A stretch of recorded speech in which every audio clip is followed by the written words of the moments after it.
Hiya, hiya, hiya, hiya. Hiya, hiya, hiya, hiya. Memory leak, memory leak, memory leak. Memory leak, read. We will be reading today. Wow, that's a thing. Become literate, memory leak. Me, in fact, that leak is he, leak is me, leak is thee. Memory leak channel on youtube.com and twitch.television. Hiya, hiya, hiya, hiya. Great to have you, RoxCon. Hiya, hiya. Just unlock myself. 1 second. Who even is Memory Leak? Well, Memory Leak is me. Memory Leak the Onion, yes. The one you're looking at. The Onion, yes. I am Memory Leak. Hiya, hiya. I like to read visual novels. I guess that's my thing now. Yes, yes, yes. We're doing that today, in fact. Visual novel classics. Memory Leak, that's me. Leak is me. Leak. We just finished Danganronpa. That was definitely the thing we did last week. So now I'm looking for new ways to achieve the same high of reading things. So I hope you appreciate the experience of going along with me, funny me, silly me, as I read my funny anime stuff and unlock the powers of unlimited shameless weebitude that I had locked myself out of in a past life, but now I can embody freely. You never heard of the Fruit of Grisaia? It is an older thing and not the most known thing in the world. It's not unknown either. It's well regarded, I've heard. And I've seen like a clip or two of it on like twitter.com or something, and I said, I'll probably like this. And now we're here.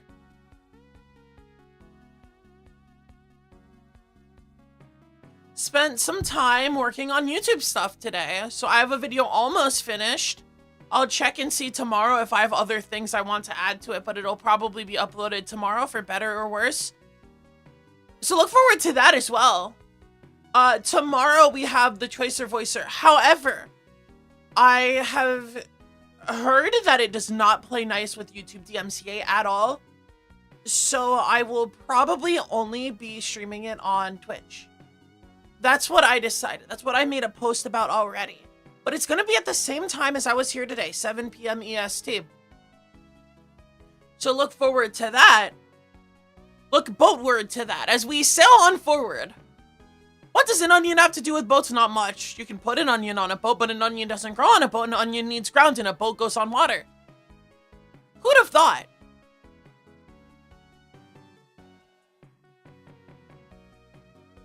You have to remember your Twitch password. You'll find it somehow. I trust and believe in you. I believe in you, Rox-kun. Good grief, good grief.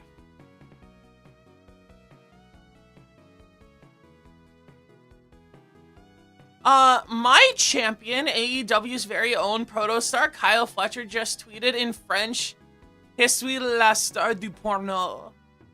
Which means I am the porn star, which means he's freaking awesome, actually.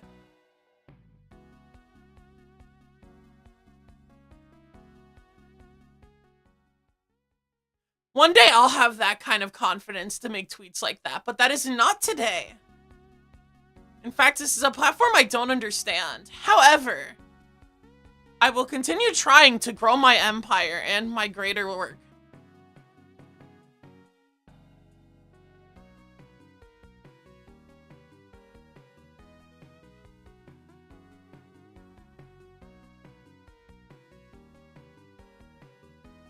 Yeah.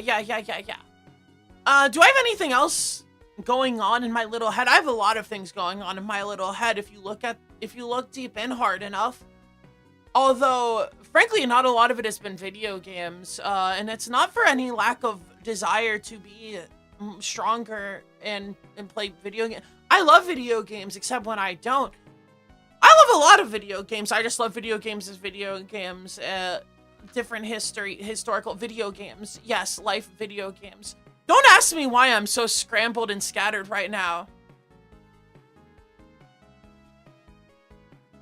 But I am scrambled like eggs and unlike onions. I should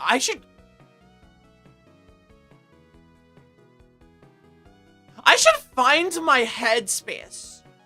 I should find the last pieces of my psyche, distributed across the ground where I left them.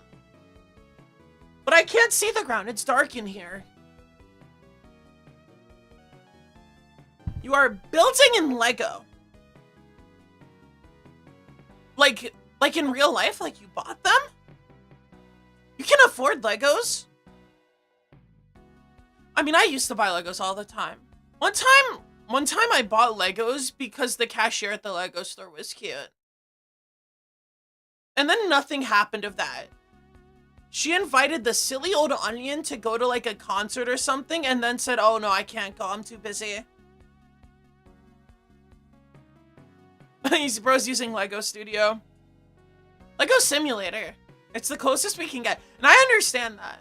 I'm not one to make fun of people for being poor because frankly, like, it's not easy for me to summon the money to do fun stuff anymore either. But I should still try my best to experience the world for what it is. Does this work today? Together breakfast seems to work today. So I hope you enjoy breakfast together with Memory Lee as we read the Fruit of Grisaia.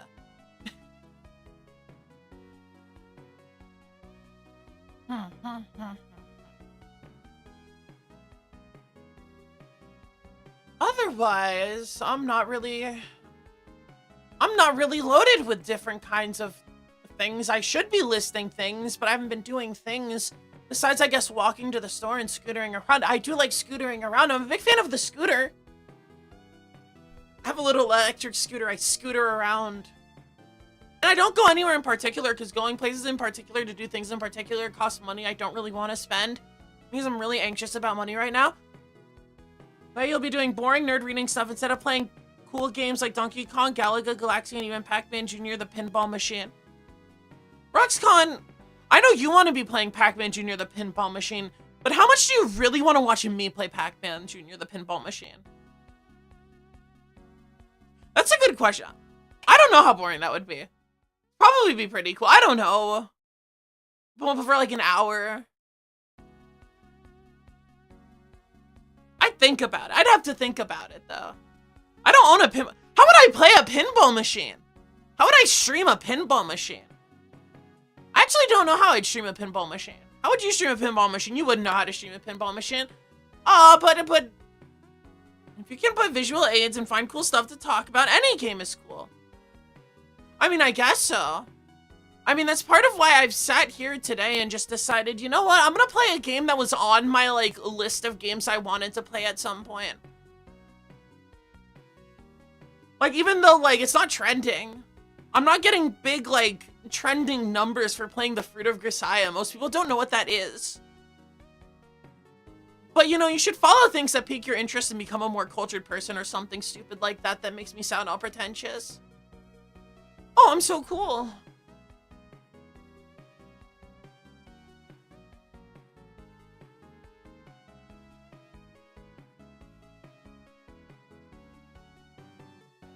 Tisk, tisk, tisk. You twiddle your thumbs at me, you scoff.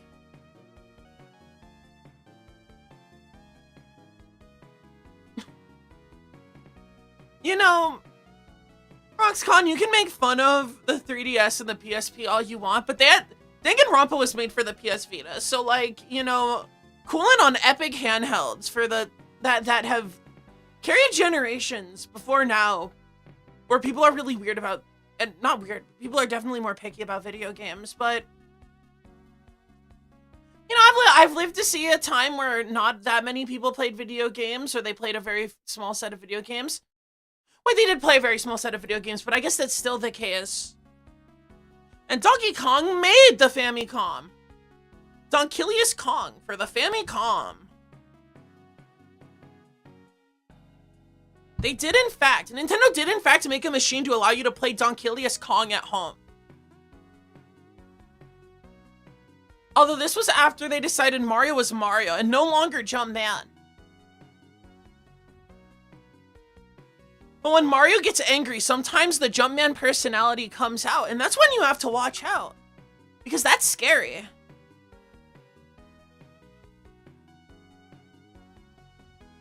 A Famicom is pretty much a stripped-down Donkey Kong arcade machine, and it still has more processing power than I do. So, who's really laughing?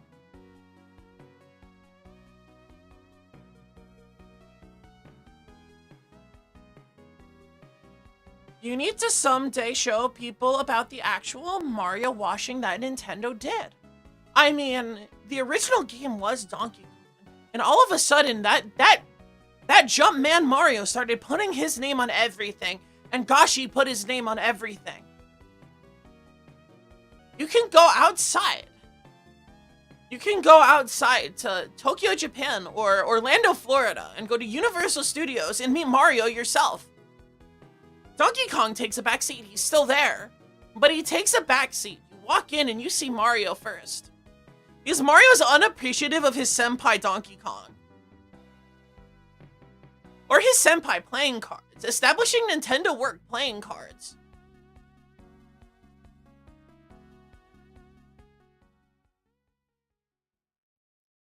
But you know, maybe it's a good thing that the most popular hero of our generation and everyone else's generation represents the working class. With his suspenders and overalls representing some color of collar work. I don't know what it is. I guess I'm underread on my socioeconomic theory. It's okay, the Fruit of Grisaia will change that. I will become a better, more informed onion because I read visual novels. This is true. Objectively true.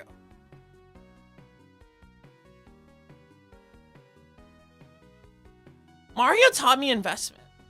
Danganronpa taught me loss.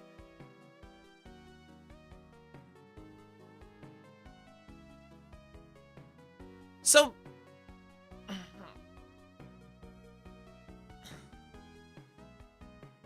I like how the Lies in Decay became a mysterious M instead of just being a mini Jumpman / Mr. Video.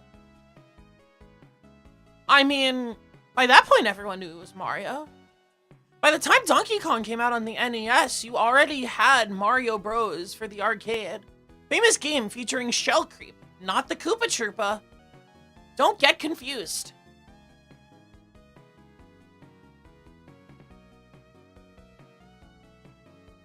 In fact, truthfully, if anyone is getting washed out of the history books, it's Donkey Kong as Mario's original and strongest rival, as opposed to Bowser, who adopted the identity of the nefarious Shell Creep from Mario Brothers to become Mario's enemy guy. I can't say this all I want, but I can't slander Bowser. I love Bowser. He's literally like one of my favorite characters ever. I'm sorry, like I love Bowser. Like look at him. He goes quack quack. He's my favorite wizard and clown and turtle and dragon.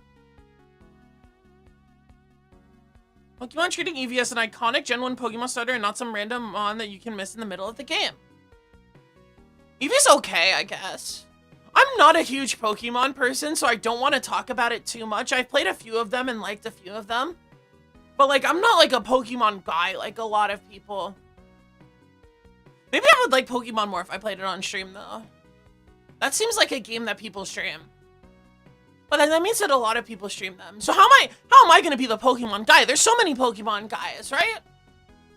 Let me throw my hat in the ring. I don't wear a hat. I'm not like Mario. I don't wear a hat.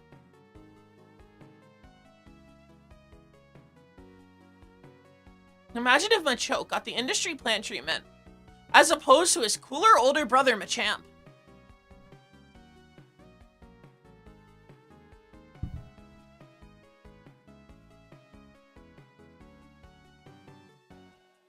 Alright, that's enough. That's enough. Yapalicious Yapitude.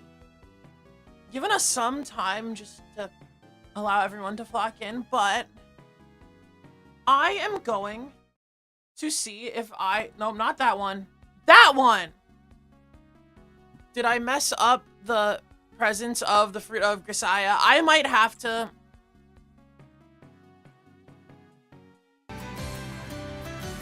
Okay. Okay. Now, I also have to make sure. That's a chatting, right? Yeah. And this. I will lower that a bit. And I hope that everything works well with audio. I have to move me to the corner because it would be greedy to take up all that screen real estate. Bring team back and from the beginning. Intense sunlight blazes down on the road as if to declare the arrival of summer. The burning asphalt radiates heat, mixing with the scent of the tide to form a thick, muggy atmosphere. It is way too early for this kind of weather, and when the temperature is abnormally high, you're always going to get some people who lose their heads and start acting erratically. In other words, it's only natural that the police would be on the lookout for suspicious types at times like these. It was about 10 minutes ago that I realized I'd been mistaken for one of those heat-stroke-addled sorts. Okay. 名前が風見裕二。住所は山梨県大里郡。 We've got budget. The police have voice acting. Sweat pouring from his forehead as he examines my license, the policeman in front of me takes a glance at the large backpack I'm carrying, then continues the background check. 山梨から来たのか、あんた。 You came here from Yamanashi? Yes. この町には何の用事で？ What business do you have in this city? Why are you lugging around that enormous bag? You headed anywhere in particular?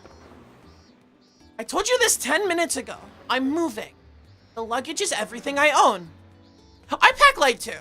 I've had to move a fair bit over the last over the last year. And I've reduced all of this stuff that I need to live to be able to be fit in like a small truck. Because I don't really have the social clout nor the driving ability to be dragging around a bunch of stuff. I'm certainly not renting out a U-Haul. I don't even have influence on where I go, let alone that kind of pull.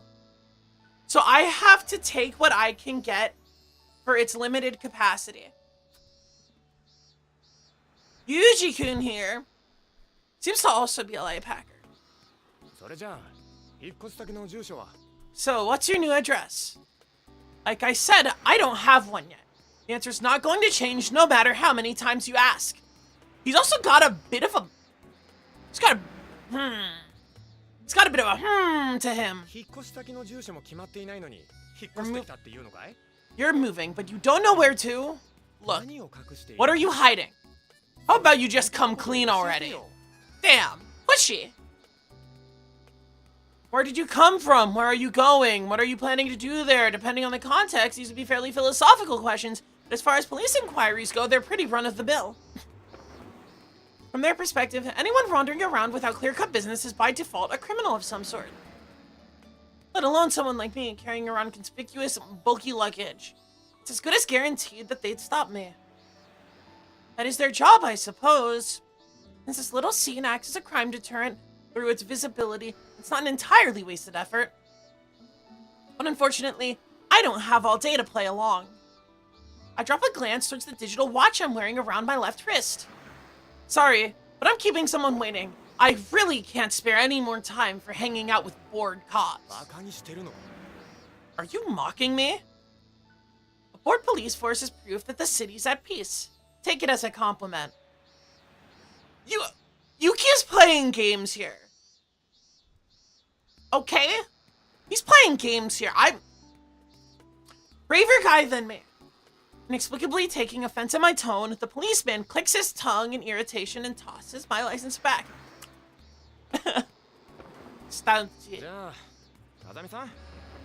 Alright then, Kazami-san. Sorry for the inconvenience. Would you mind letting me take a look at the pack you're carrying? I refuse. Why? Something you don't want me to see in there? Knife, maybe? I don't rely on blades. Policy of mine. Look, are you really telling me to unpack all this on the spot? It'll take an hour at least. 30 minutes just to take it all out. 30 minutes to stuff it back in. In that case, let's head over to the station. No reason to stand around in the sun, right? I'll get you some cold tea and we can have a nice long chat. I just told you I don't have the time. Can't accept voluntary questioning. I know you can't just back down in this situation, but if I say I'll head over there myself later, could we wrap this up for now? That's very convenient for you, but what guarantee do I have you'll ever show? At least give me an address if you want me to agree with that. As I've explained, I'm in the middle of a move. I've vacated my old place, so I don't have an address. Then give me your parents' address. Or are they homeless too? What if they are? What if that's a question in poor taste? I don't have any parents. No siblings or relatives either. They're all dead. Damn. Damn, Yuji. You serious? Are you sure you're not hiding something from me?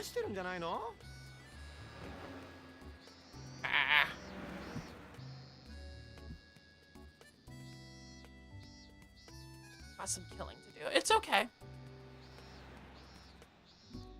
Serious? Are you sure you're not hiding something from me? This is going nowhere. Okay, so why don't we move things along? To the station, maybe? I'll call a patrol car. You just stay where you are, please. And at least let me call the person I'm supposed to be meeting. At this rate, they'll be waiting all day. That's fine, but who are you meeting? A friend? I'm not going to tell you that. Someone you can't tell me about?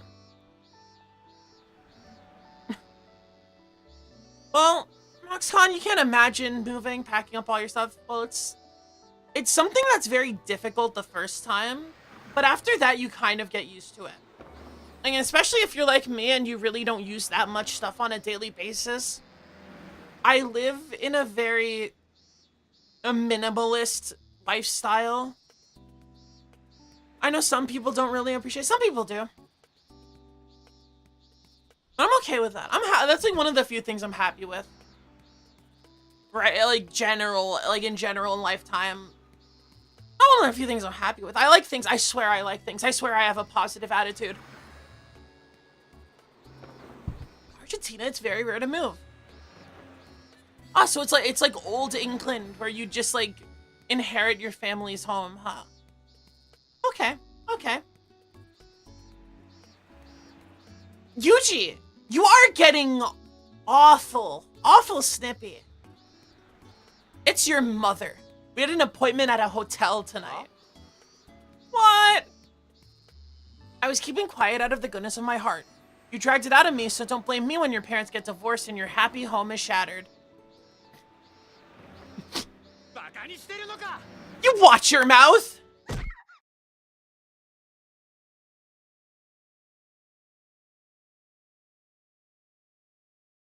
Damn, okay. Huh? About 30 meters away from where we're talking, someone screams. Desperate cry follows within seconds. Thief! Somebody! A woman sits collapsed on the street, stretching out her hand. Her high heels lie on the ground, knocked off her feet by the sudden fall. Just about halfway between us, there's a man in a flashy Hawaiian shirt running in this direction. Shit, a cop! Although the thief flinches for a moment at the sight of the policeman's uniform, after a quick check for any convenient side streets, he barrels onward. Move it, asshole! Brandishing the stolen bag menacingly, his hand violently gestures out of my way. Huh? Stop! Stop right there! The cop is completely flustered. He's quite clearly unaccustomed to this sort of situation. While he's panicking, the distance between us and the thief shrinks with surprising swiftness. Out of the way! The man runs in a straight line towards a breakthrough to freedom. I happen to be standing directly in the middle of his path. I said move, damn it! As he prepares to strike with the bag, I ascertain the movement of his shoulder and arm from the first signs of motion, and hit his wrist sharply just as he begins to swing. Yuki has so much aura. Yuki has so much aura. The man's arm instantly stiffens and loses all momentum. His eyes pop wide open in shock. I immediately grab the collar of the Hawaiian shirt he's wearing and firmly draw him towards me. Before the man can offer resistance to my pull, I smoothly reverse and use my body weight to shove against him. When pushed just as they've begun to brace themselves against being pulled, anyone except a genuine expert is going to be thrown off balance. Nice shirt. Where'd you buy it? Shock spreads across the man's face as his knees buckle against his will. Try to gain a chokehold using my grip on the neck of his shirt, but... Gonna get up! The man promptly draws his head back and shifts his body to the side, preventing me from landing a hold on his neck. Although I expected as much from a glance at his build, it seems like he's somewhat experienced in judo. The dark and realistic world of Fruit of Grisaia, where everyone knows martial arts. But, in this case, you would have been better off trying a decisive tackle. Rotating around the purse snatcher in the opposite direction of his slide, I yank his right arm upward with both hands. In one movement, I've circled to his back. Damn, got him. Ah! Next, pull back on the opponent's wrist and elbow and pin him to the ground. This is just basic Aikido, by the way. Ow, fucking asshole! Get off! I'll fucking kill you! He's awful brash. Hey now, you've got your priorities all wrong. Before worrying about me, you should kill the guy who sold you that shirt. This guy, Yuji.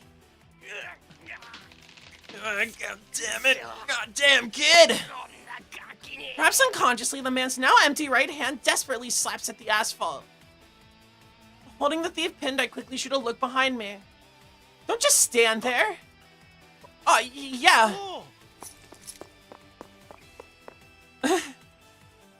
The policeman jerks up straight in response to my angry shout, taking a pair of handcuffs from the pouch around his waist. He runs over to restrain the criminal. Our snatcher seems to have resigned himself to his fate and doesn't offer any pointless resistance. He accepts his red-handed arrest for theft docilely, then sits quietly on the ground with his head hung as the policeman radios for backup. Apparently they weren't too far off, as a siren approaches in no time. Damn, that's loud!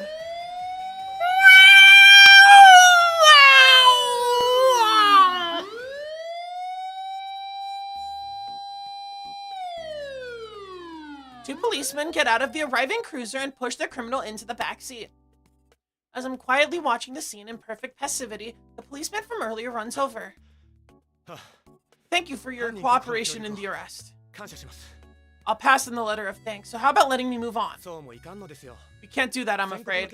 If possible, we'd like to have a detailed conversation at the station regarding both this incident and the previous matter. Figured as much. MC from Muramasa. Muramasa? I'm not familiar. Maybe I should be. But this definitely has this game has a nostalgic look to it. Shaking my head in exasperation, I silently rebuke myself. Should have just left it alone. The policeman pushes at my back. A glance at my wristwatch informs me that I'm already 5 minutes late for my meeting. Mishiba Cape Station, interrogation room. 2011? What came out in 2011? It's not Portal 2. Portal 2 was 2010. Mecha VN, I know mostly because I have a friend who's a huge fan of it. Oh, okay. 2011, the year before Gangnam Style.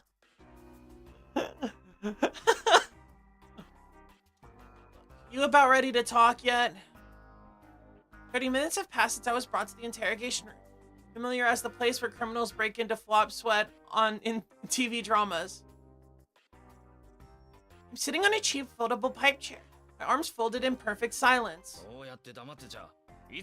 How are we supposed to let you go if you don't respond to our questions? Aren't you supposed to meet someone? Shouldn't you just talk and get this over with? Light work, no reaction. Instead of responding, I close my eyes, a silent statement indicating that I have absolutely no intention of opening my mouth. The detective clicks his tongue in his exasperation at my attitude. I've got a pretty fair idea of what he'll be doing next. You don't have anything to hide, talk! How long do you plan on remaining silent? How long will it take to get him what he needs? The sound of something being struck and an even louder attempt at intimidation.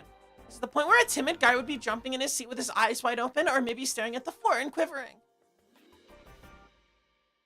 As for me, my eyes are still shut and my arms are still folded quietly. My mind is a total blank. I've been accustomed to adults shouting at me like this since I was a child. Following the threat stage, the next step would be for him to grab my hair and jolt me back and forth. But I'm dealing with an official authority group here. I should get off without direct violence this time. Not to say that they won't pull out the old TV cliches and harass me by shining a desk lamp in my eyes or something of the sort. Let's sigh, we cringe on. I can roughly translate the detective's sigh. Goddamn kids these days. I gently open my eyes in order to sneak a look at his disgusted face. The detective sitting in front of me seems to be challenging the Guinness World Record for the most dramatic asymmetry between the left and right sides of a human mouth. Or maybe he's just scowling. When I let out a snort of laughter in response to the unexpectedly pleasant sight, the detective scratches his head violently and glares at me. Look, buddy, I don't know who you've been talking to, but playing dumb with the police isn't going to gain you anything, alright?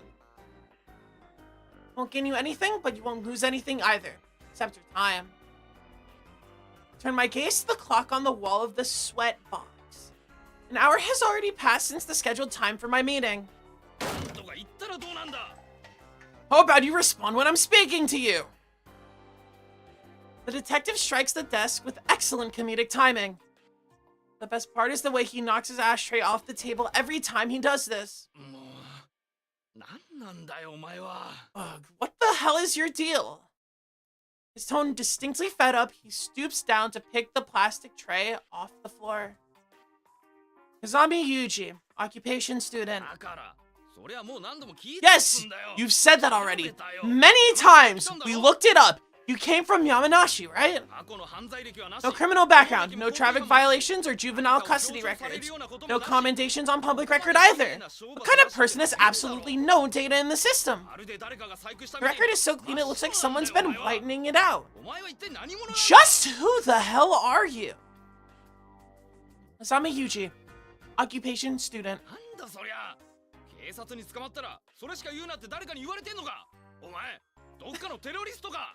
What's with that?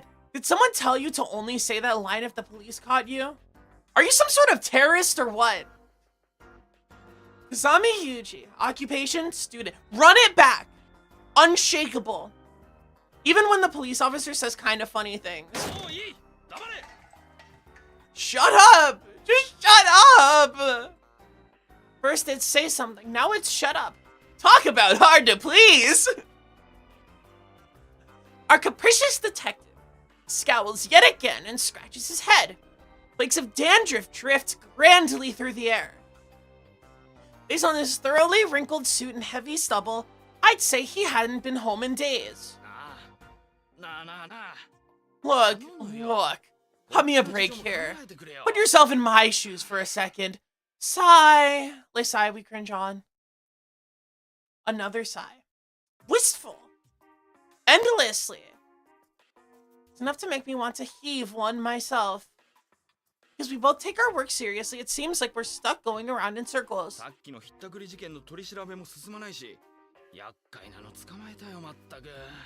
sure picked up a royal pain in the ass this time. Investigation of that purse snatcher case isn't going smoothly either. Thanks so much for dropping that on our lap, by the way. Just as we roughly complete this exchange of one-sided bitterness and mutual glaring, there's a well-timed knock at the door and the sound of it being unlocked.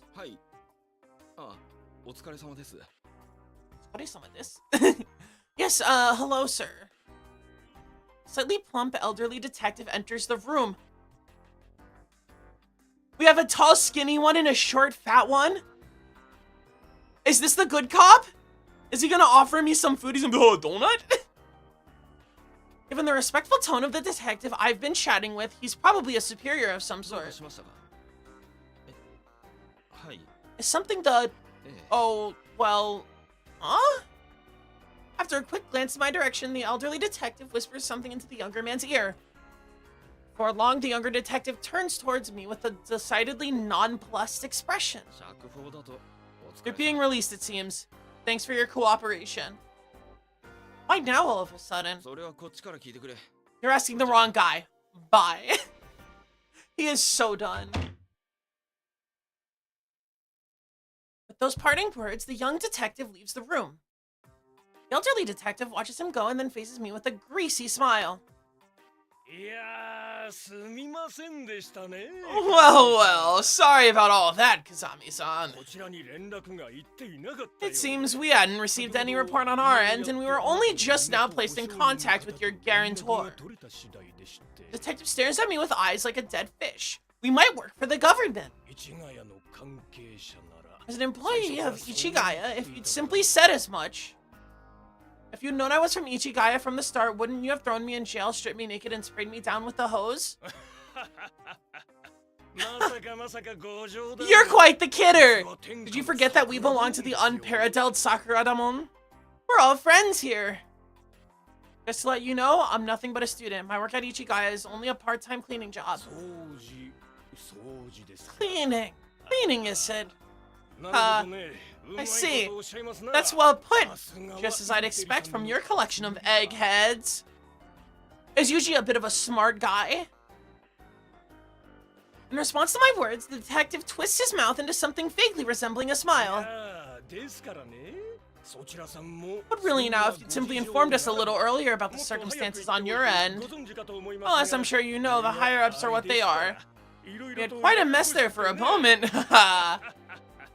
Sarcasm drifting from every pore of his body, the detective treats me with transparently insincere courtesy. He's perfectly civil on a superficial level, but the atmosphere in here is growing increasingly unpleasant. The younger detective from before, hard-ass that he was, seems infinitely preferable. He was kind of funny. He was getting trolled. Top 10 trolling moments. Trolling in Call of Duty lobbies. Number 24. Remember Minnesota Burns? Did you inquire to Ichigaya about me? Not quite. You see, we were running your name through our databases. In the middle of the data retrieval, the phone rings. We pick up the receiver and find we have a call from the Ministry of Defense's special organization, asking us, might you be in custody of a dog of ours? Well now, that was quite the surprise. Ha ha ha! We're not running an animal shelter here, you know. Ha ha ha ha ha! Since you found my owner and confirmed that my leash is properly attached, I should be able to leave now, right? Yes, just as you please. Oh, that's right. We were also contacted by the principal of the school you're transferring to. That's so. Yes, indeed. Since you hadn't shown up, it seems she was putting calls into all the police stations in this area, one after the other. Chief ended up getting pulled to the phone while he was in the middle of a meeting, and got quite an earful, apparently. Where's my backpack? The luggage we've been holding onto for you is at the entranceway, which should be over that way. If you'd like, shall we send you over by car?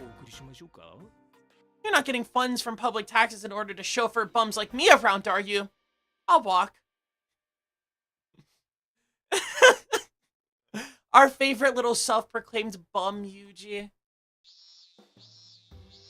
After I'm urged out the door by the old man, the young detective appears from the rear, carrying the backpack they'd taken from me earlier. This is ridiculously heavy. What the heck is in this thing? 20 tungsten balls! Whoa, that weighs 60 kilos! This is your training gear? Bit of a tough question. I guess you could say my life. If that's supposed to be a gag, I wouldn't quit your day job. That wasn't really what I was going for. Well, whatever. Dropping the backpack next to me, the detective lets out a slight sigh. Thanks for lugging it out here. Pretty heavy, isn't it?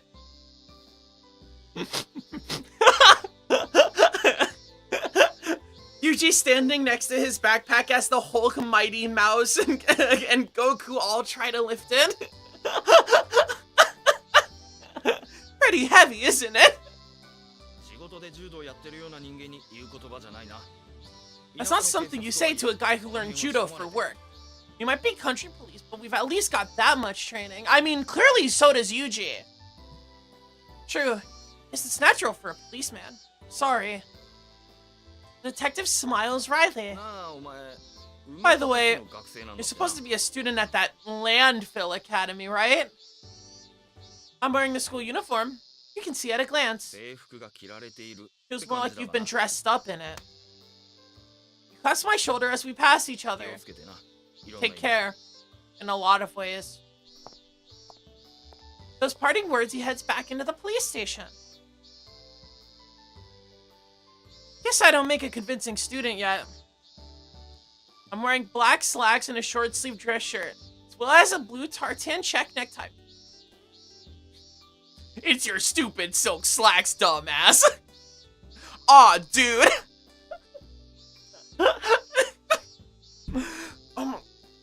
They just say things and then I'm reminded of stupid brainworm wrestling stuff, like the terrible AEW Ricky Starks and Edge promo, which is admittedly very funny and honestly screams a similar tone to a lot of the stuff in this game. Like Bryan Danielson sitting there awkwardly in the corner watching as two grown men embarrass each other.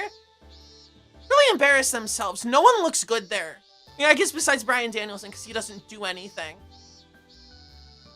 Aw, dude. Excluding my somewhat longish hair, I should be the very image of a student. I guess it's a little difficult turning into something like that all of a sudden. It's probably precisely because this is difficult that I decided to give it a try. For a while, I myself didn't understand why I'd asked for this, but now I think I have a faint grasp of the reason. I wanted to become something that I couldn't understand, something that I wasn't. At the moment, I've done nothing but smooth down my edges a bit.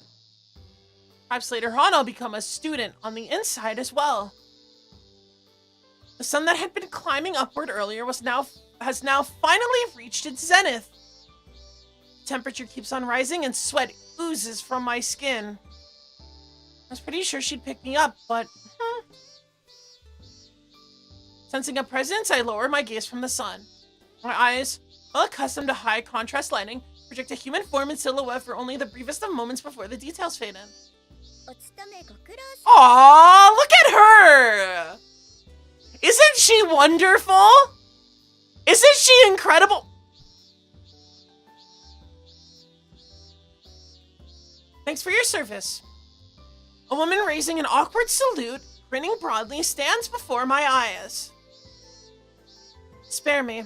I don't want to see a pose like that outside the workplace. In the first place, what's with that dopey salute? The girls in bikinis on the Maritime SDF recruitment posters have more impressive form. Damn, Yuji!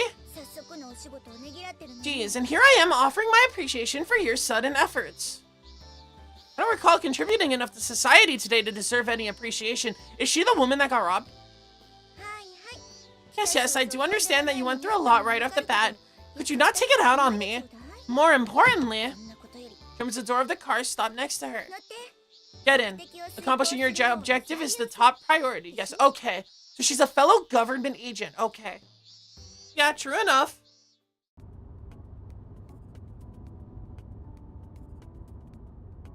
From Mishima's Cape Police Station to National Highway number 133 southbound, we proceed to the Prefectural Highway and advance further out toward the Cape. A range of slowly rotating wind turbines come into view, indicating our proximity to the sea. That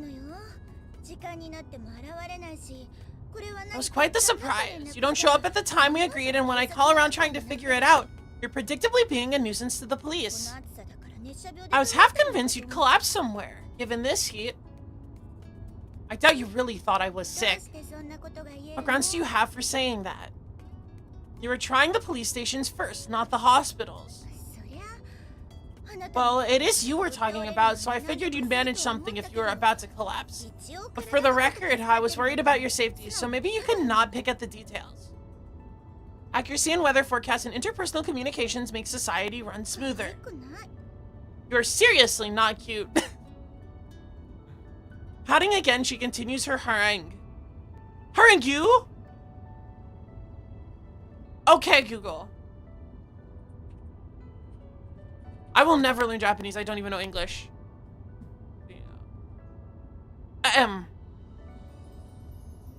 Harangue. Speech addressed to a public assembly, a ranting speech or writing. Harangue.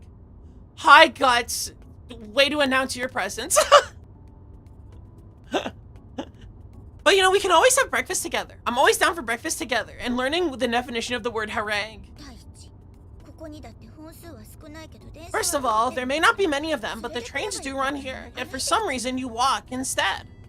Yeah, we are Yuji, a seemingly government agent student who does not like to use public transport for some reason. That was also a surprise, walking around with a huge backpack like you were about to climb the Himalayas or something. Sorry, I hate trains.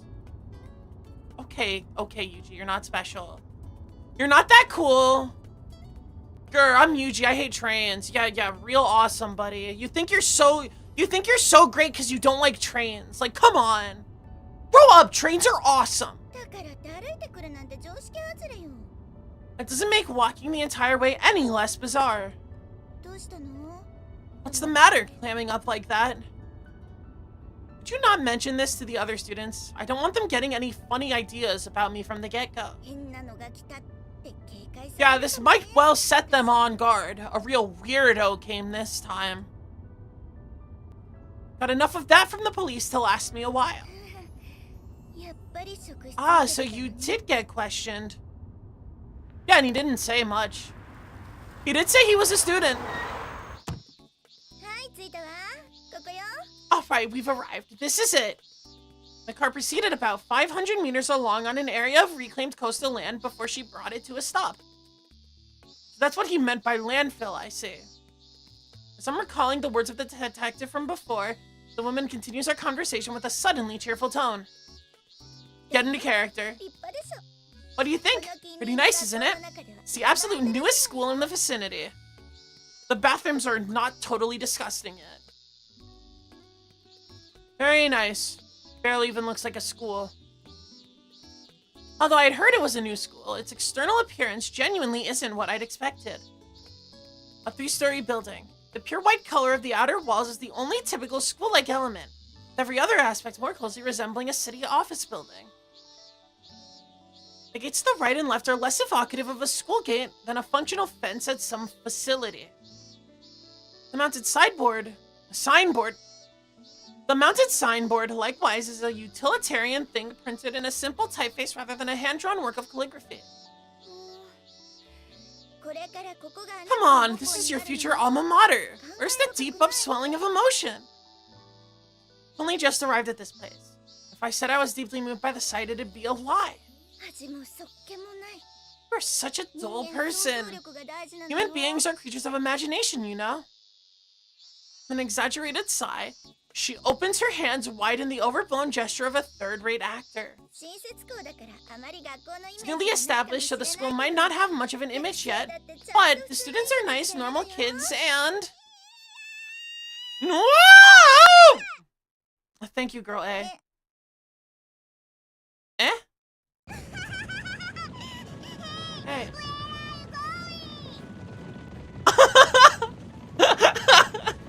English jump scare. Her rigmarole is abruptly interrupted by the high-pitched shrieks of 2 girls.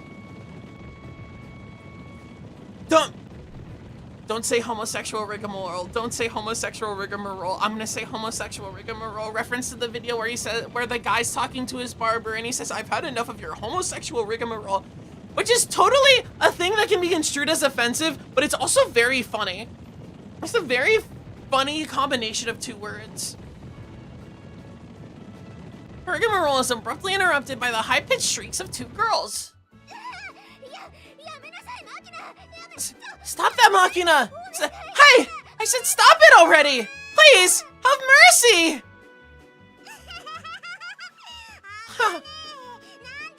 Amane, why are you running? Come play with the cute cicada.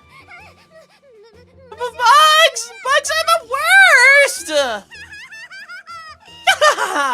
Take this! Get away! Help me!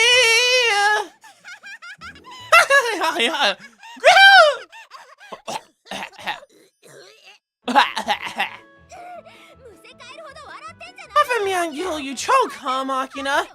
Don't think I'll forget this. No snacks for you today!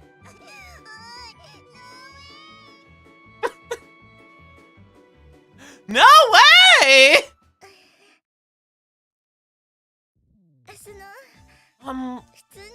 Perfectly normal. Normal? Did you define that term? Is there a class where we chase each other around brandishing insects? It's kind of badass. That's not it. Those girls are, well, you know, they're wonderful. They're great friends, and you will get to know them in the Fruit of Grisaia. I don't think I do, but it's nice to see that it's a lively school. Right? Anyway, let's move on. Inside. Having apparently forgotten what she was planning to do with her outspread hands, she totters through the school gate. Her office is positioned quite near the school building's front entrance. The furniture is nicely arranged, based around an old-fashioned desk and chair. In contrast to the incongruity of the building's external appearance, this room is a textbook example of the old-fashioned principal's office. Take a seat over there. I sit on the genuine leather sofa. Its quality unmatched. It's one of the room's more prominent furnishings. After waiting for me to settle myself, she lowers herself into the seat across from me. Do you see the way, like, that her side bangs zigzag towards her chest? Isn't that just, like, the most incredible hair anyone's ever had? I'm the principal, Tachibana Chizuru. Welcome to Mihama Academy. Nice to meet you. Or would it's been a while be more appropriate, Kazami-kun? On a practical level, nice to meet you might be the better option. Yes, you're probably right. With a slight amused smile, Principal Tachibana takes out a pamphlet. Well, in your case, I'm sure you're already familiar with the basic synopsis. But just in case, I'll give you the full explanation. She flips past a couple pages of the brochure. I hadn't noticed, but her fingernails are lightly polished.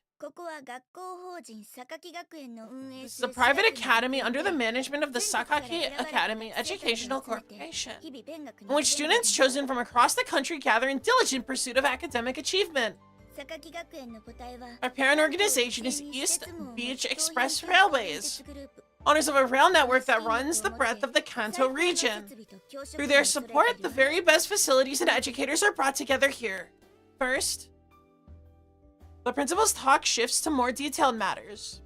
The East Beach Express is an enormous corporate group with its hands in real estate and large-scale retail, but its core business is the management of the rail line connecting Tokyo to Haneda Airport. The EBE's management is shouldered by the Sakaki family, and it seems possible that the Sakaki Academy Corporation is also administered by them directly. That's only a guess based on circumstantial evidence.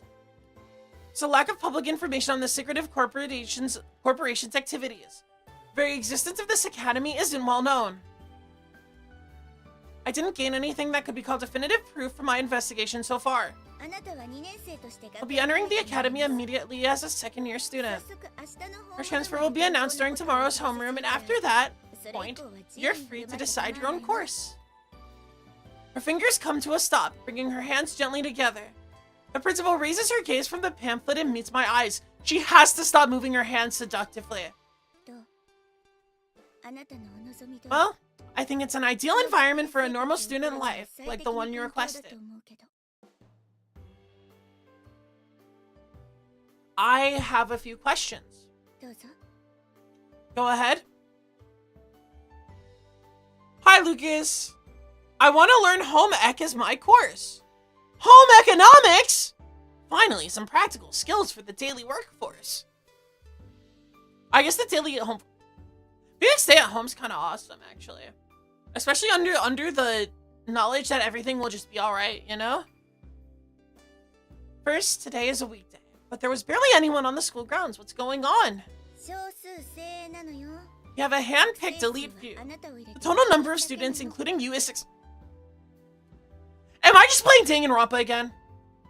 Is this what we're doing here? Do I only pick games that are Danganronpa now? We'll see. We'll see. You know what? Let's not count our eggs before they hatch. How about that? Practical cooking and vehicle knowledge, I understand. My favorite vehicle is my electric scooter, which I scooter around in to no place in particular because I don't really have money I want to spend. Every once in a while, I'll buy like a small drink or something at like a cafe, but that's really it.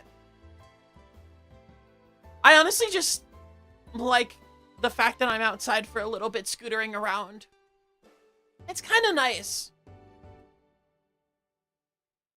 Only 6?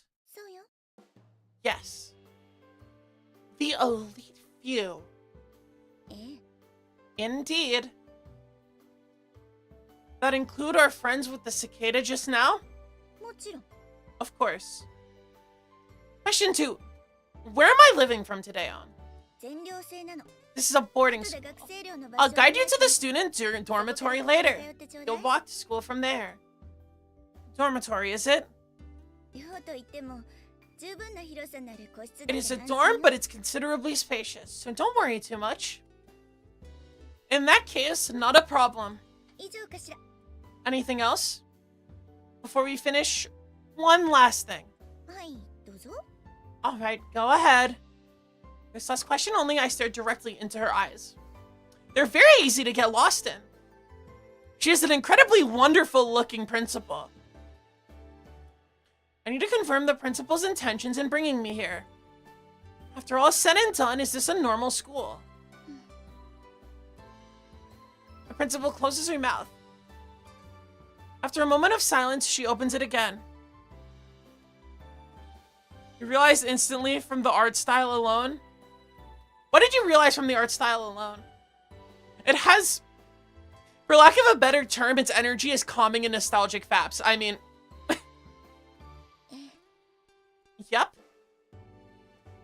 With the hamster face. Oh yeah, it is an Eriga. Yeah, by the way, I'm playing the Steam version, so all this stuff is not there. It'll be for my exploration later, but yes, it is. A gentle smile. But honestly, I kind of love these art style tropes. I love these art style tropes. Your exploration later. I hope you're proud of me. I'm convinced that she isn't lying to me to further some hidden self-interest. Okay, look. All I'm saying is I do want to see everything. Not all of it can be seen on stream. I don't know how I would go about exploring the rest of it, though. So whatever, you know? We'll see. We will get to know our new friends in the Fruit of Grisaia. I haven't forgotten what you asked me for back then. The principal slowly stands up and walks to the window side. The athletic grounds are visible from the window. Although resembling those of a normal school, the grounds are skirted by an improbably high wall. I want to enter a normal school and live as a normal student. The mere handful of students, the bizarrely extravagant facilities, the on-campus dormitory, the high wall surrounding it all. They clearly indicate abnormality. But as you yourself are aware, considering your personal circumstances, there's no place that can give you that, other than here. I guess you're right. I'll give you the same answer to the very end. This is a normal school. The principal turns to face me. Therefore, you don't need to do anything here except live normally as a student. I will never make any other requests to you. Understood. それじゃ寮の方へ案内するわ。 Well then, I'll show you to the dorms. Yeah. The nod, I rise to my feet. On the grounds outside, a gust of salty sea air kicks up a cloud of sand. ここが学生寮よ。 This is the student dorm, including the management room. There are 11 rooms in total. 各部屋ごとにお風呂 Every room is equipped. 備え付けられてるから Equipped. 生活の心 Every 配 room is ないわ。 equipped with its own bath, toilet, and kitchen, so there should be no inconveniences in your daily life. A basic set of furniture is also provided. 何キョロキョロしてるの？ She gave us the Amazon Basics desk, like I'm using right now. And you know what? That's good enough for me, so I think it would be good enough for Yuji. Yuji seems pretty minimalist, as we've discussed before. What are you looking around like that for? The cicada pair from earlier don't seem to be around. あ Oh, you mean Suo-san and Irisu-san? あ、二人ともまだ学園に The two of them might well still be at the school. 皆さんもいないようで。 Komine-san doesn't seem to be around either. That Komine guy a student here too? その子に寮の案内を I 頼んで asked her いたん for だけど help guiding you around the 姿が見え dormitory, ないから。 but she doesn't seem to be around. So you don't have a minute grasp on the movements of the students, I see. 私はほら、単 I'm なる merely the 学園長 principal だ of から this place after all. Merely, is it? ちょっと待ってね。部屋に Hold いる on かも just し a れないから second. I'm going to check her room. Principal walks towards the interior of the building. Left there by myself, I stare vacantly up at the ceiling. Soon I've unconsciously fallen into my habit of counting the number of visible sprinklers and roughly estimating the scale of the building. What a nerd. That's like psychotic nerd behavior. Calculating the time needed to gain control of the front entrance and ascertaining the location of the emergency exits. What does this guy think he is, a cop? Not that many support pillars, are there? Guess that's why the ceiling is a bit low. あの、 Excuse me. あの、 Excuse me. Having grown absorbed in analyzing the building, I don't even notice the tug at my sleeve. あの、 A friend! 声 And a maid. 聞こえてますか？ Excuse me, can you hear my voice? Until the final excuse me of many finally catches my ear. あなたは今日到着予定 Might you be the transfer student scheduled to arrive here today by any chance? I draw my gaze in the direction of the voice and find a girl in housemaid clothes looking at me. Not that she's of particularly diminutive height, except in comparison to a taller male like me. それとも Yeah, you're so tall and handsome, huh, Yuji? Or perhaps an intruder. No one's going to admit that they're an intruder if you ask them point blank. そういえば Oh. そうですね。 Come to think of it, you're right. The scales have fallen from my eyes. The maid nods several times, slowly closes her eyes, and begins to repeat my 不 words. 審者かと尋ねられ No one's going to admit that they're an intruder if you ask them point blank. No one's going to admit that they're an intruder if you ask them point blank. Yes, I got it. それでは質問の仕方 Well then, let me change the question. Are you not an で intruder? はない人でしょうか？ Flexible thinking isn't your strong suit, clearly. はい。 Well, don't be mean! Don't be mean! I'm sorry? No. Never mind. So what does a maid want with me? あの、ですから、 Well, as I said, I'm attempting to determine whether you're a suspicious character.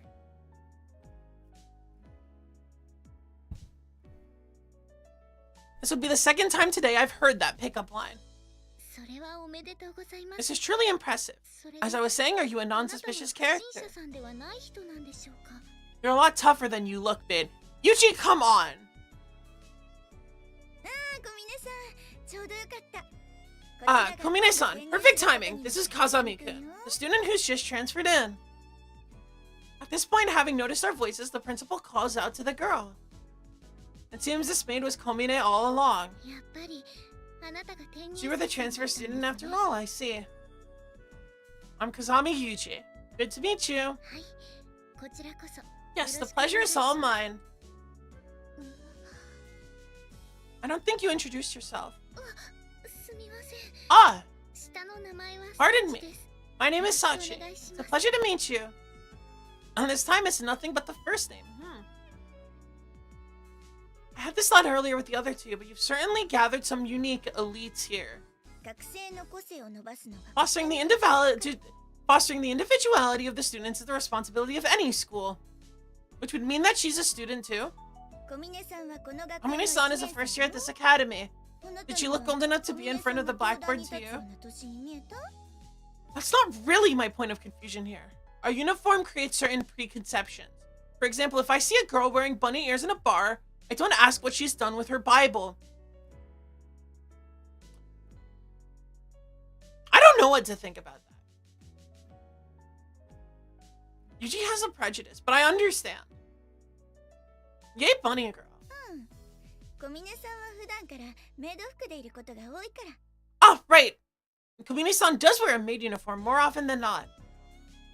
That's not an explanation. True enough. Well then, Komine-san, please explain. Certainly. As I've been entrusted with the position of class representative, I frequently respond to our teachers' requests for assistance and perform minor chores. From "you're kind of like a maid," a certain conversation eventually shifted to "why don't you try on a maid uniform?" Finally, now that you've actually put it on, it really suits you. So you should wear it when you can. According to that suggestion, I attempt to wear maid clothes whenever it's possible for me to do so. What am I getting? Am I just so popular? Oh. It was my father saying Monday Night Raw started at 6 p.m. today. Well, I hope that's fun for him. Because, I'm busy reading instead. I've taken advantage of my newly acquired Monday night time slot to read. And I'm actually happy about it. Monday Night Raw is finicky. It hasn't been terrible as of late, but it's finicky. Anyway, according to that suggestion, I attempt to wear maid clothes whenever it's possible for me to do so. I see you're, a devoted one. But Fallen Bunny Girl's sister could learn a thing or two from you. Calling back to the previous hypothetical. Yes, thank you very much. I wasn't really intending that to be a compliment, but there's no point in telling her that. So from this point, please let her guide you. It should be easier to get to know each other that way. No objections. Well then, Komine-san, I leave the rest to you. Certainly. Well then, let's begin a tour of the first floor. Yeah, if you would. The maid slowly begins to walk, but quickly comes to a stop in front of the management room. Bleh. Stop dead, she's staring at me with an expression that clearly indicates she has something to say. What's wrong, do you need something? Well, I forgot to inquire as to how you'd prefer me to address you. Come to think of it, you're right. I'm sorry. You can call me whatever you want. In that case, would it be acceptable if I addressed you as Yukin? We've gotten pretty familiar all of a sudden. Then, would Kazami-san be more to your liking? Sure. Anyway, I'll call you Sachi. Sachi? My bad, would Sachi-mon be better? No, I'm quite alright with Sachi. Her expression didn't change in the slightest, but her eyes at the moment she spoke those words had a strange forcefulness. That's so. Alright, Sachi. Best regards and all that. Yes. Judging from her smile, it seems she doesn't dislike being called Sachi. And let's get right to it. The room nearest to the entrance will belong to you, Kazami-san. Nameplate seems to say it's the management room, though. According to what I heard from Principal Tachibana, the idea was that you might serve as the superintendent of the dormitory while living in this room. That was not on the contract. In other words, she wants me to play the prison guard. At the very least, 3 out of the 6 students living in this dorm are females. It would probably be prudent to have a room as far as possible from theirs to avoid potential trouble. Mind if I take a look inside? Of course, this is the key to the room. Feel free.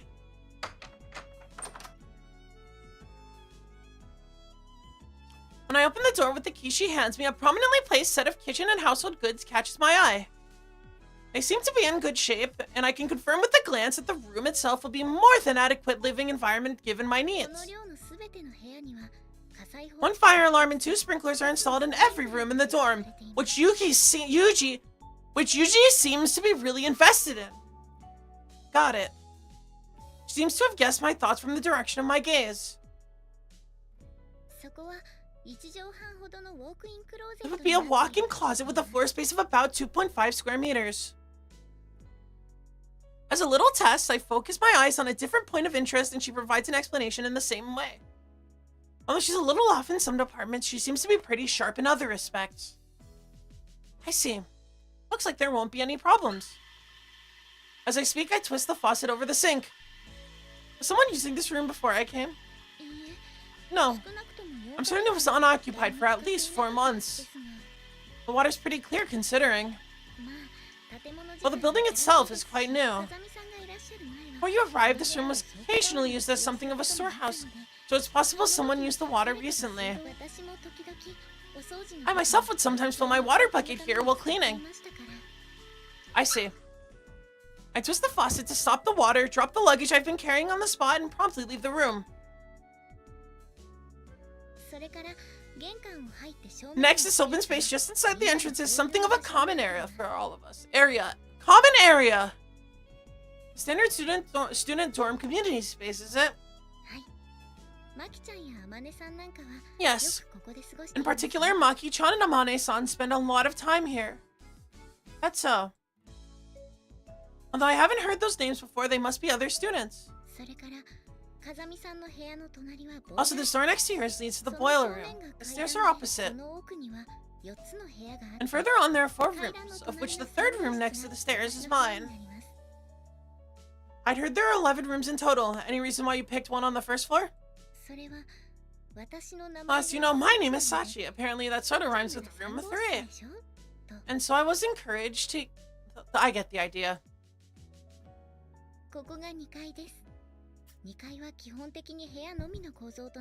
This is the 2nd floor.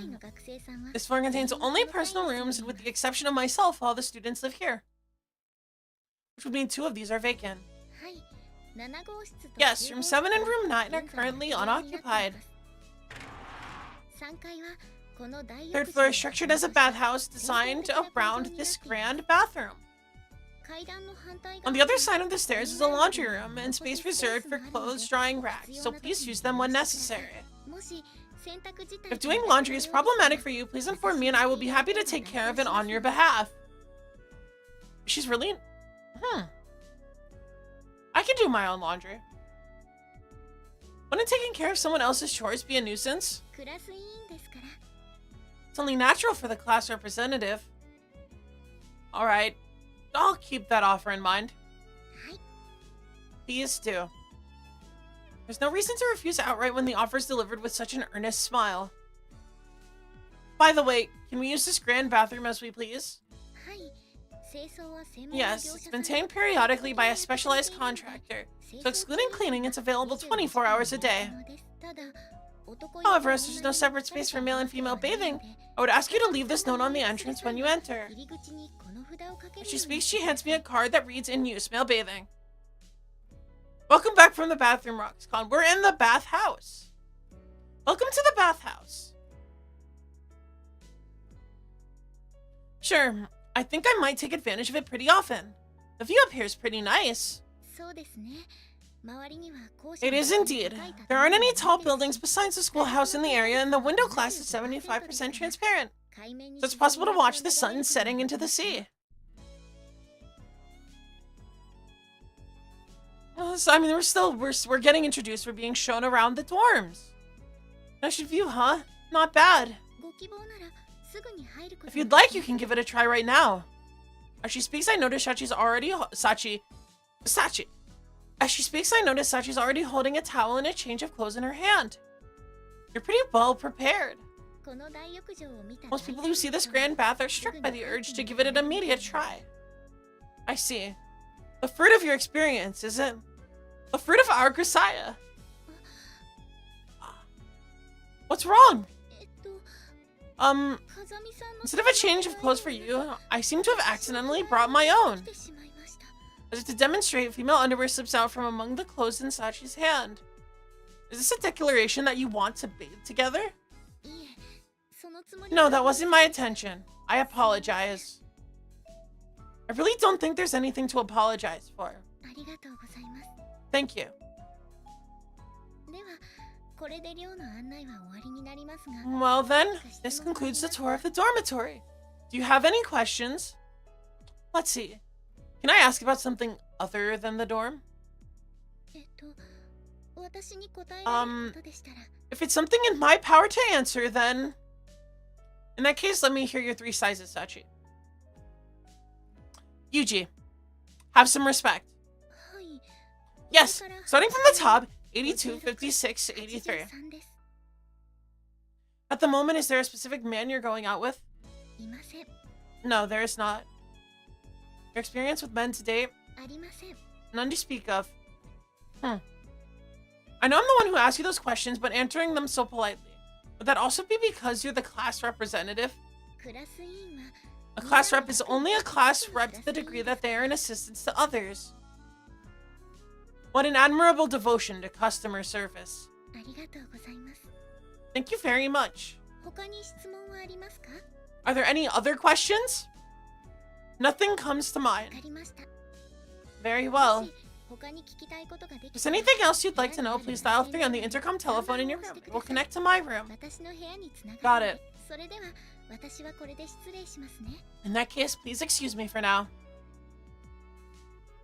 With that note of farewell, Sachi bows like a genuine housemaid and starts to turn away. Ah, Sachi! Yes? Thank you for the tour. I appreciate it. Of course. Class representatives these days seem to be a surprisingly tough-willed breed.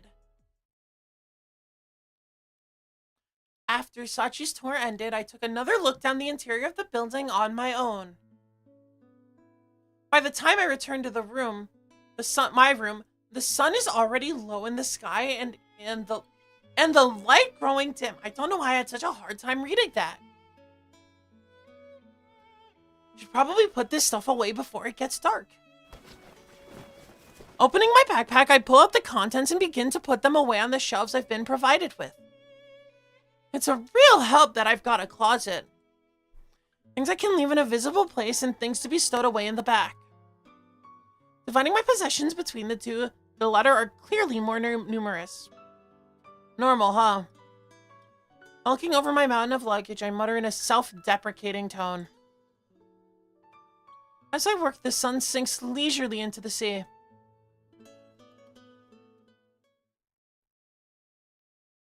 Mihama Academy School Gate. It's still 2011. At my...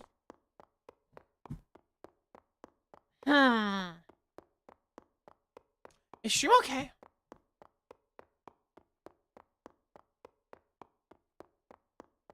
What is happening here? YouTube is not receiving enough video to maintain smooth streaming. As such, viewers will experience buffering. Well, that's not good.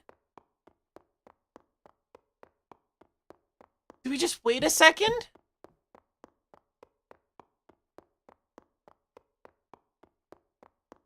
Look, that's a little scary. I don't want everyone to be lost. They're gonna miss the usual time, 4:45 a.m.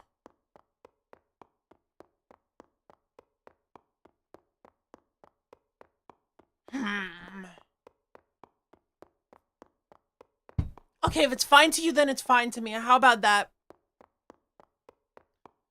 At my usual time, 4:45 a.m., I woke up in my usual way and ran the course I'd marked down mentally on my way here. To tell the truth, when I was stopped by the policeman yesterday, it was because I'd been wandering back and forth in the same place. I'd been planning out a possible marathon route, in other words. I woke at the usual time, ran at the usual time, and now I'm eating my usual breakfast menu. No different from the days when I was living together with my master in the mountains. My standard tempo of living. She's gonna casually drop that. You're a master in the mountains. Is that why you're so good at judo? Are you some kind of like assistant to a hermit? Yuji, you can't just drop that. There is a difference. It's limited to the slight surprise I felt when I opened my eyes and I found a roof over my head. During my hike from Yamanashi, I'd gotten used to sleeping in the open. So when I woke up inside a room, there was a slight feeling of unease, as I thought, right, I'm living in a dorm now. That mild discomfort hadn't disappeared even now as I'm eating my corn cereal. It's hard to settle down inside a new lair until it's ingrained in your scent. Corn cereal like some kind of psycho? Even so, I'll start living at this tempo every day from now on. Going to school every morning, so there's no real need to rush things. If I actively spend every day packing myself with potentially useful knowledge, someday this sort of lifestyle might come naturally to me. The effort strikes me as a little troublesome, but as my master once told me, when it comes to your life and your woman, a little bit of trouble is just about right. That does sound like something an older person would say to me. Speaking of women, Yuji, calling women simple does not... Come on. Yuji, you're gonna...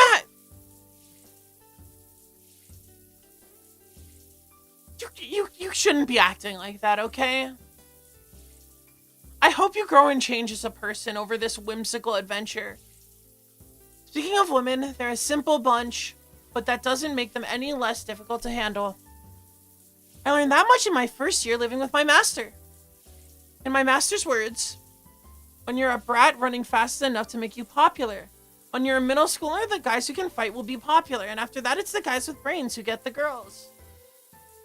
In other words, run, punch, and read books, and you'll never run dry. What do you think? Short and sweet, right? That was her theory, at least. Things she said were always ridiculously simplistic. Honestly, I ignored those words with a snort the first time I heard them. But my master was a woman who put her beliefs into practice. Every morning she made me run, and every day she hit me with a stack of books. Although I don't know if she's to blame, I still run 16 kilometers every morning and habitually read books whenever I have free time. Sometimes she was harsh. Sometimes she was sweet. She would emit an abrasive, overpowering aura at times, but every once in a while she could be so gentle that I thought my brain would melt at my ears. That was my master, a woman with a sizable build who was nonetheless very picky about the little things. I've had a hard time dealing with large women ever since those days. Being aware of the fact doesn't mean I can fix it. It's not that I dislike them on a conscious level, but whenever I see a tall woman, I can't help but feel wary out of pure instinct. You ask why I'm bringing this up all of a sudden? Well, that could be because I've just been reminded that there's a large woman at this school as well. Howie! You do it that hard, I'll blank! Hey, stop squirming. Sit still already and spare me your blank. This place is a student dormitory. Of course, only natural that a community between students would already be living here.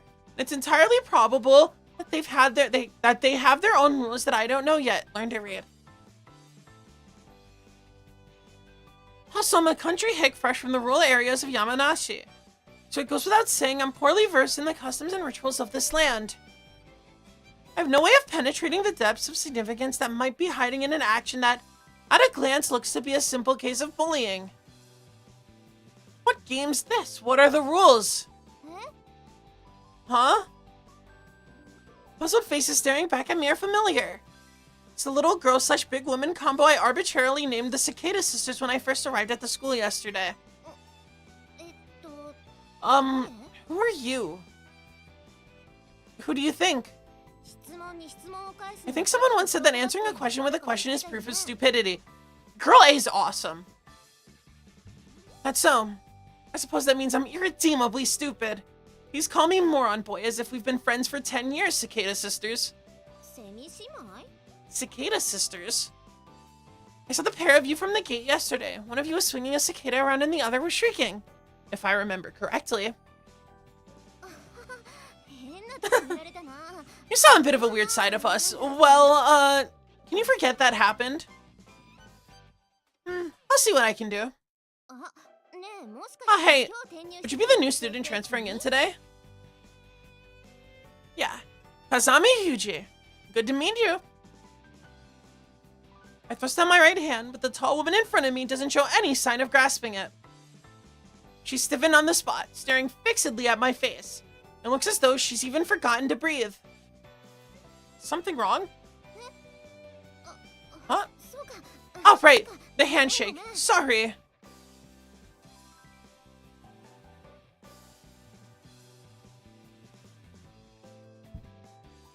The big woman's frozen expression suddenly melts and she lightly shakes my hand. It's an unexpectedly small but decidedly cold hand. Kazami Yuji? Yuji-kun, huh? I see. I'm Ow! Ow, what? Ow! I'm Suo Amane. Nice to meet you, Yuji-kun. Come on, Makina. Aren't you going to introduce yourself? Why do I? Every time she speaks English, it's funny. He's not going to bite. Your name? Huh? Irisu Makina. Iris Machina? Iris is a Greek god, and isn't Machina a Latin word? Literally translated, it would be something like Mecha Rainbow Goddess. That's freaking sweet. What country are you from? You might not guess it from the way it sounds, but it's Irisu and Machina. Irisu Machina. She's Japanese. Wasn't she speaking English just now? She's a bit linguistically confused. She flew around all sorts of foreign countries with her parents up until she was 6 years old. I see. Well, good to meet you. Staring at my outstretched hand in silence, Makina clings to Amane's back as if trying to hide herself. What's wrong? Sorry. This girl is pretty shy around strangers and not really used to boys. Spent a long time in the hospital for one thing, and she hasn't met many guys around her age. I think she's a little confused on how to deal with you. I withdraw the hand I'd been holding out toward Makina. There's no need to force her to deal with me in the first place, I guess. It's fine. If we spoil her like that, she'll never change. Come on, Makina, how about a handshake? She looks like such a wet puppy. Don't give me ooh. Kids who can't manage a proper greeting don't get any snacks. Is don't get any snacks supposed to be an effective threat in this day and age? Or so I thought. Hearing those words, Makina bites her lip tightly and extends her right hand toward me with a strained expression. I gently clasp her small hands and put on the natural-looking fake smile I learned from my master. I'm Kazami Yuji. Good to meet you. I'm Irisu Makina. Nice to meet ya. Her voice is small and marked by a distinct lisp. Her hand is as tiny as her body and it's hot like that of a child.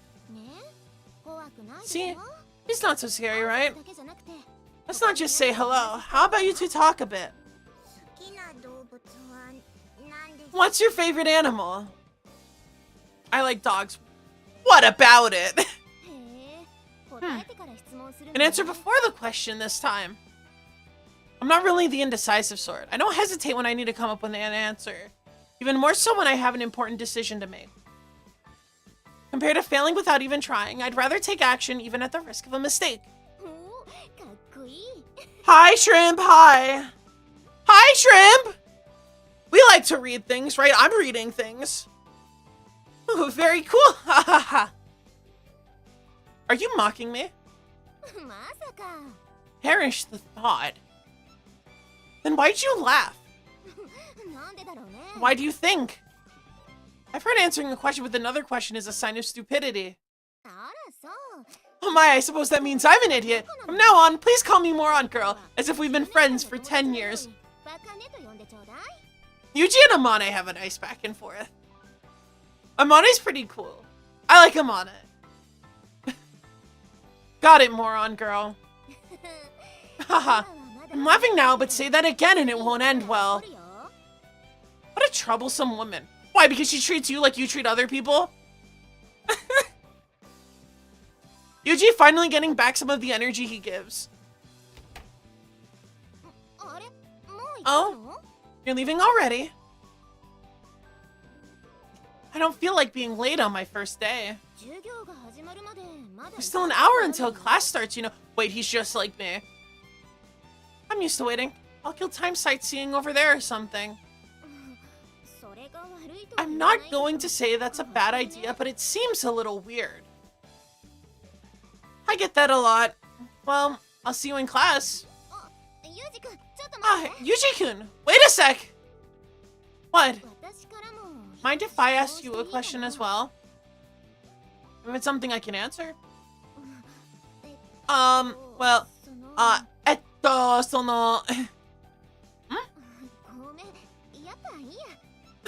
Sorry, never mind. Who's Yuji? Protagonist-kun.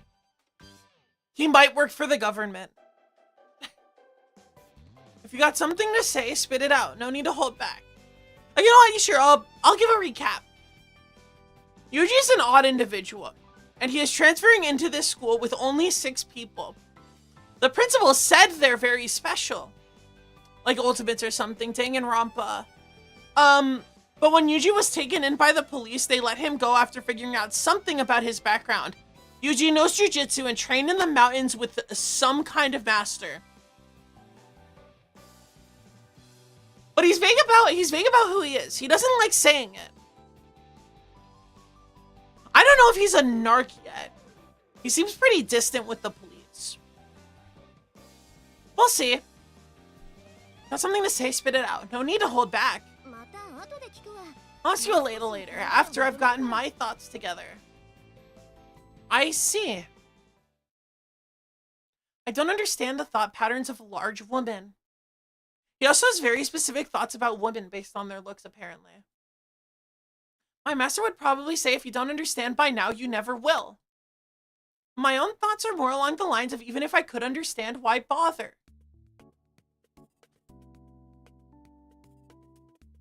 Well, then. What do you mean, large woman? He said his master was a large woman. So his experience with large woman in air quotes, and I think he means particularly like tall woman. But like he said large woman. And his master who he trained in the mountains with is a large woman, he says. Having said that to Amane, I'm confronted with the fact that there are no sights particularly worth seeing here. It's easily an hour until the start of class. I've obviously woken up too early.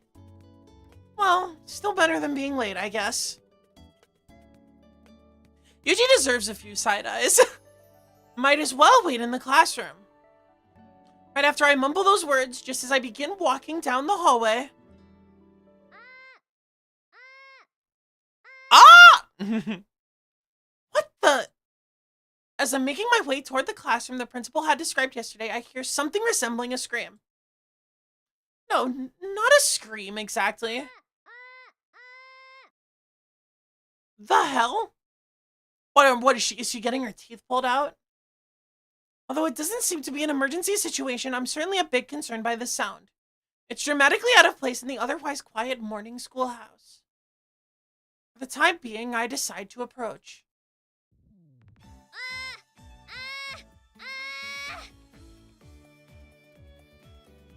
When I peer inside through the hallway window, I find a single woman shouting in the direction of the blackboard. Judging from the fact that she's wearing a uniform, it would seem she's a student here like Sachi, Amane, and Makina. I can't be messing up names while Shrimp's around. She's gonna make fun of me. Anyway, what a wonderful lady. I'll admit Embarrassing things about Memory Leak taste. Memory Leak is very partial towards blonde women with twin tails. I was like 11 years old and I played Fire Emblem Awakening and I saw Alyssa and it changed my life. I pronounce poop for turd. Apparently oblivious to my presence, she continues her routine. Warm up complete. Then next up, after deeply inhaling, sorry if I butcher this. Start talking like a video essayist. There was part of me that like started drafting scripts for video essay-esque things, but I never had the heart for it. So I never like got very far in them before getting bored and wanting to do something else.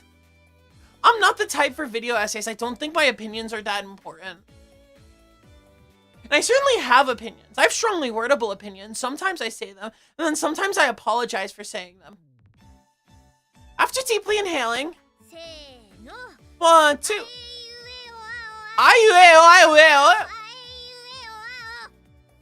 She's just like, that's wonderful. Warm up those vocal cords, buddy. All in one breath, she firmly lets loose a string of syllables familiar as a vocal tuning exercise. All right, I said it in one breath. Nice work, me. That is,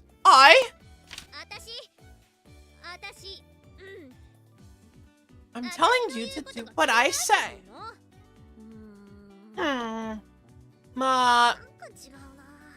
That's not it. This is no good at all.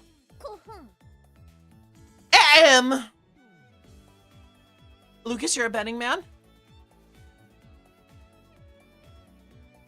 The tsundere? Well, someone's gotta be. I'm telling you to do what I say. Yeah, that was good, I think. Moving on. It's not like I did it for your sake or anything, speaking of being tsundere. While staring at the memo pad in her hand, she awkwardly but forcefully rattles off phrases one after the other. Seems like it'd be best to ask her what she's doing directly. This is the broadcasting club? In response to my question, or more likely my entrance, the woman leaps up in shock and draws back a good 3 meters. Desks and chairs clatter dramatically in their wake. No, I might have been hasty to assume that from the vocal exercises. The drama club seems plausible as well. You seem to be saying some kind of lines. Huh? Who might you, who do you think you are? Just as I'm getting ready to rephrase my question, the woman preempts me with her own. Me? Kazami Yuji. I'll be transferring here as of today. A transfer student? Here? Yeah? Nodding, I walk a few steps forward and stand in front of the woman. So, were you doing some sort of rehearsal after all? Sorry if I interrupted. I'm not acting at all. Not at all. That's just me. That's just how I am. So don't worry about no, worry about it. Which is it? Forget it already. Just sit down. I don't quite follow, but if I start asking questions, she'll probably get even noisier. So I choose the path of least resistance. Personally, I'd like to hear her talk more. Stay cool, stay cool. To transfer students, so the first impression is crucial. You can do this, Michiru. After I flop down on a chair, the woman mutters to herself in a low but perfectly audible voice. I'm Matsushima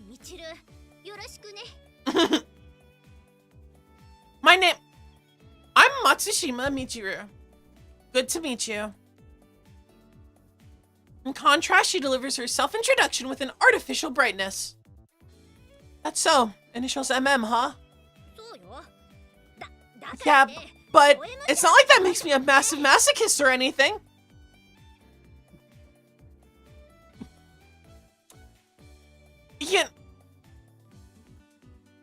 People call me that sometimes.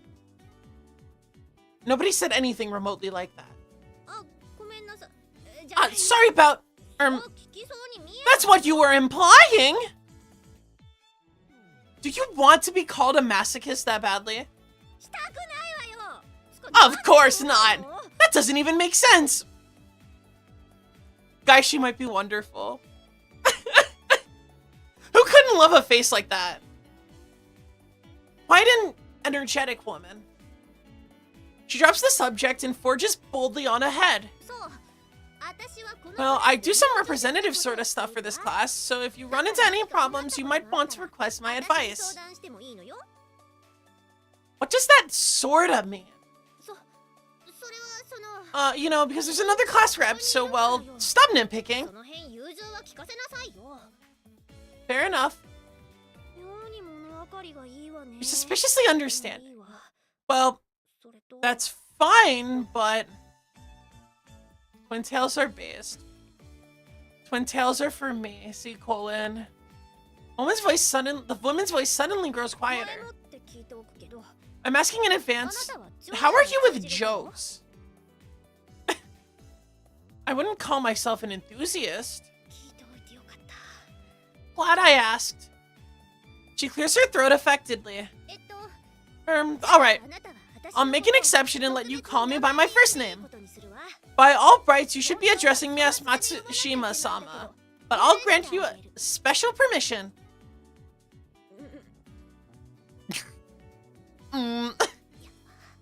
Cap, did I screw up? Should have been fine according to the template. Maybe the Sama thing was overdoing it after all. Oh jeez, this isn't easy. She made the thwomp noise. She went the Let me try that again. You want me to call you Michiru, yes? Yeah, that's good. That's fine. She hums to herself and nods emphatically, apparently satisfied with this result. Next, she takes a colorful wafer of some sort out of a small container and crunches down on it vigorously. What are you eating? Huh? You can't have any. Roxcon saying he hates twin tails. Buddy, what did you say about twin tails? Twin tails are dumb.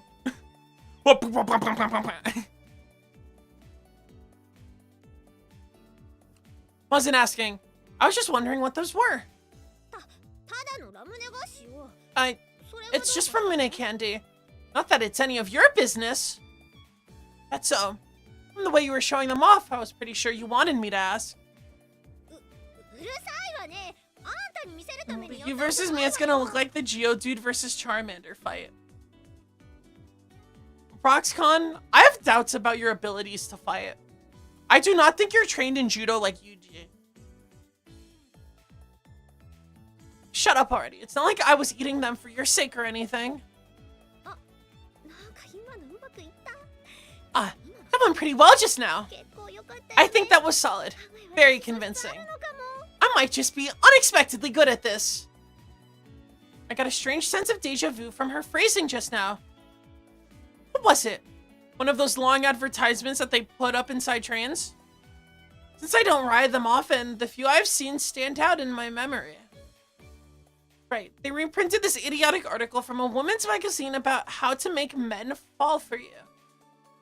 Purposefully treat them coldly at first in order to create a contrast for your affection when you make your move. But why are you lost in thought all of a sudden? Or, dang, what do I do in this situation? She's literally awesome. She's literally so cool. She is trying so hard. You're not trained in judo either? Actually, trivia, completely irrelevant really, but like when I was 5 years old, I did take karate classes for like a year and a half. So I'll have you know, I'm an excellent fighter. Not actually, but like...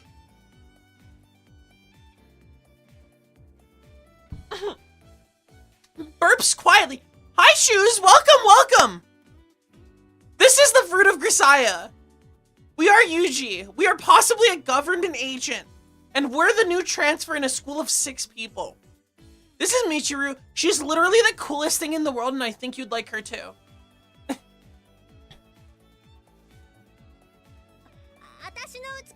guess I can understand if you're awestruck by my beauty. No, wait. Isn't that an entirely different character? Hold on a second. So you're supposed to be a tsundere. That's not it. That's not it at all. I mean, it is. Yeah. Crap. Why would you come out and say it? Doesn't this have an anime? Yes, it does. But I'm not much of an anime watcher. I like manga and I like visual novel. So this is the choice of my choice, the choice I choose. Michiru covers her mouth with her left hand and staggers backward in apparent shock. Her reaction is a bit puzzling, but I think I probably hit the bullseye. I see. I think I understand. You're playing a tsundere in an attempt to attract male attention, yes?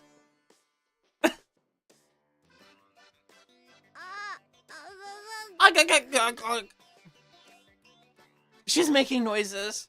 She's making wonderful noises. But there's still some points I'm not clear on. Like that hair. Why are you bleaching it?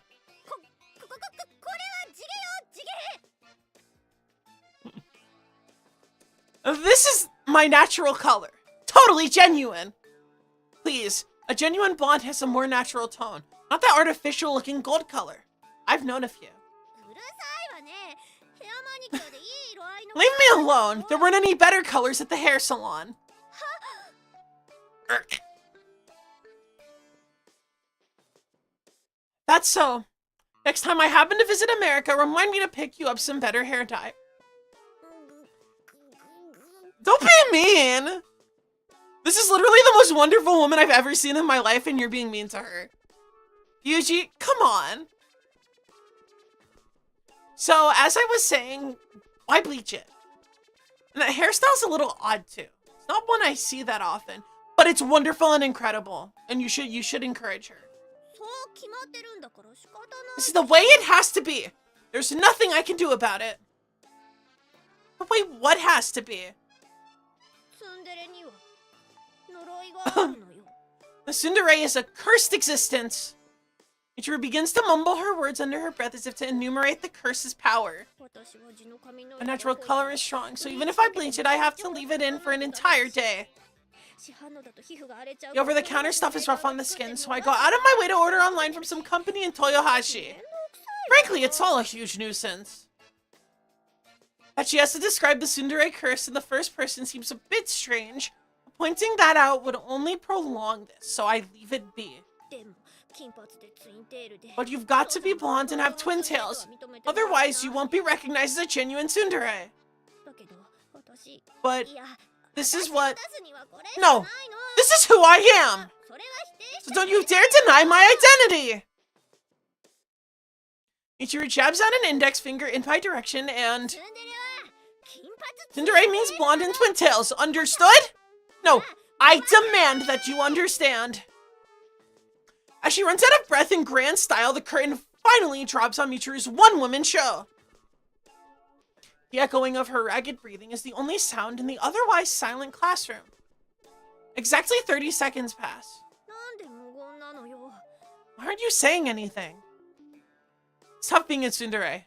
Got it.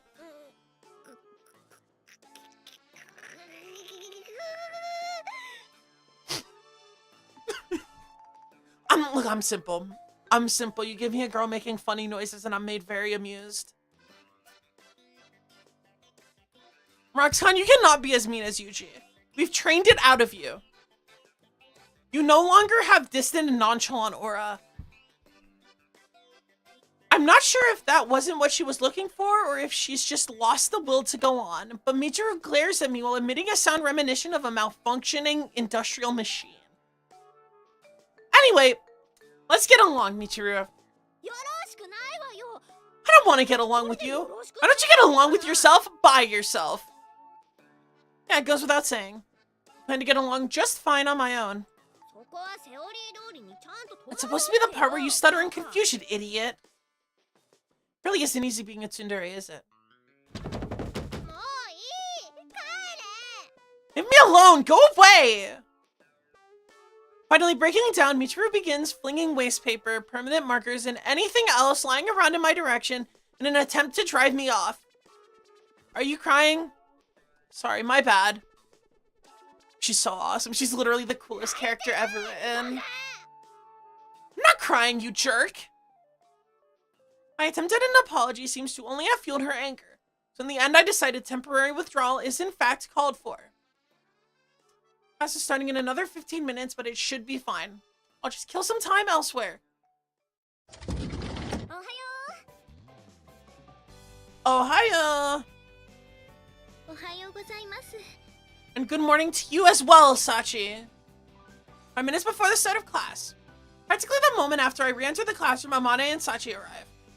The tsundere from earlier is looking at me with naked aggression, but noticing the arrival of the others.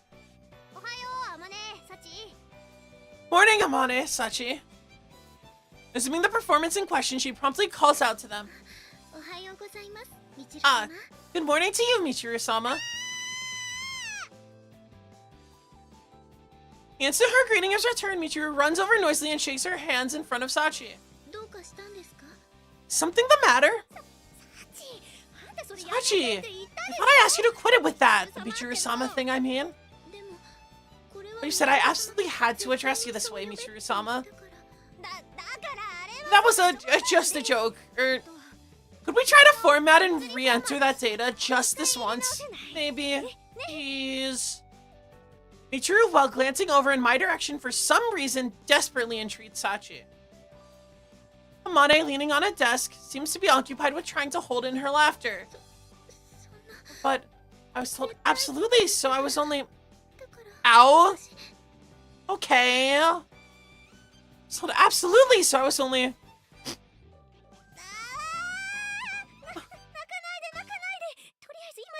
Don't cry! Hold on a second! This is an order! An order! Understood. I won't cry. As Michiru speaks, Sachi's tears abruptly vanish as if someone threw a switch. My brain read that as if someone threw a sandwich. My hungry ass cannot be allowed in Fruit of Grisaia. Michiru watches her cautiously, sweating heavily. Sheesh. Fine, whatever. I'm not going to force you or anything, so call me what you want. Certainly, Michiru-sama. It's literally so incredible. The entire run of this, I'm going to be saying Michiru's incredible. Michiru staggers her way back to her seat. With all the vitality of a limp rag. You feeling alright, Michiru-sama? I'll kill you. Sorry, just wanted to give it a try. Michiru collapses weakly onto her desk. Morning. Makina's lisping voice sounds from the rear of the classroom. Seems like she might not be used to my presence yet, judging from the way she beelines straight for Amane, hides herself behind her, and steals glimpses at me. Morning. Your shyness or terror of men or whatever continues to impress me.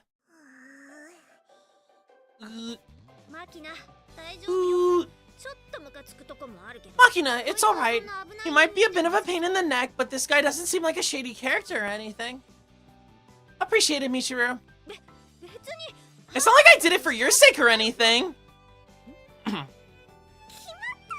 Perfect. I was absolutely perfect just now. Keep up the good work. Apart from the large woman, this bunch seems to present quite a variety of communication difficulties.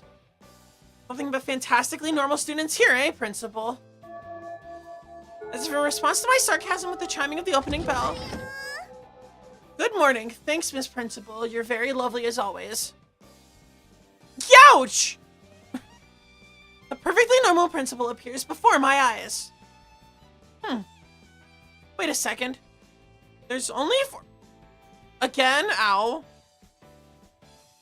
Lucas has decided that revenge is the only course of action.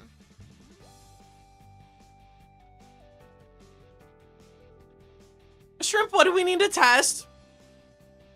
It seems to be working just fine.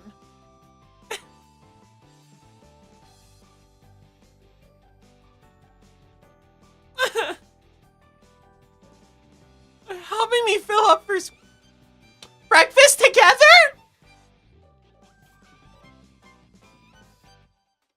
Oh, now it's multiple people. Ah! Are we done? Am I free? I'm still being jostled.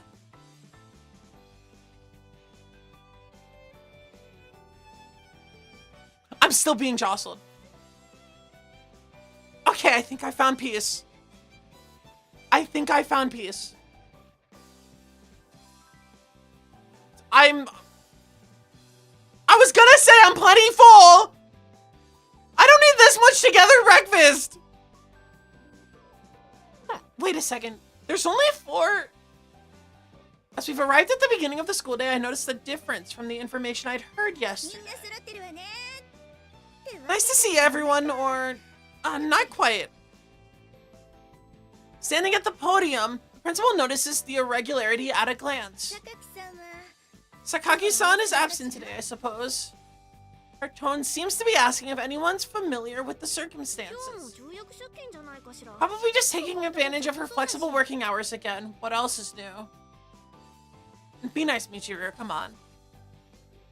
Leftovers to take to school for the other students.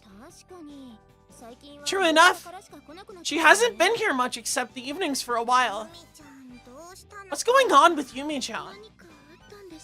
Wonder if something happened. Apparently, I'm not the only one with questions about our lone Chiron. Oh well, I'd hoped to introduce her to Kazami-kun, but I'm sure you'll run into each other eventually. You're strangely tolerant. There are some circumstances involved. Alright, I'll be taking attendance. From an open window, the scent of the tide flows into the room. Perhaps because of the walls and steel fences surrounding us on all sides, it's not always easy to remember that this place is in fact close to the sea. In contrast to the breeze and the blue sky's imitations of freedom, the gray of those jutting fences speaks of the denial and rejection. While my classmates raise their voices energetically, I pass the time staring into that sky. School life, huh?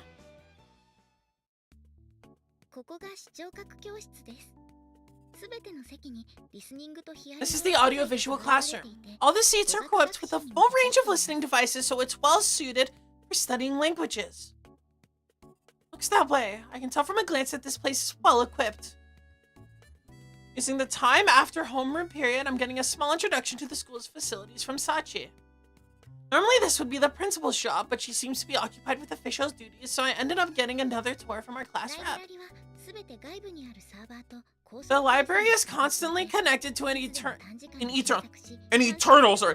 forever to an external server by a high-speed line, so it's possible to quickly find and retrieve a variety of high-quality material at any time.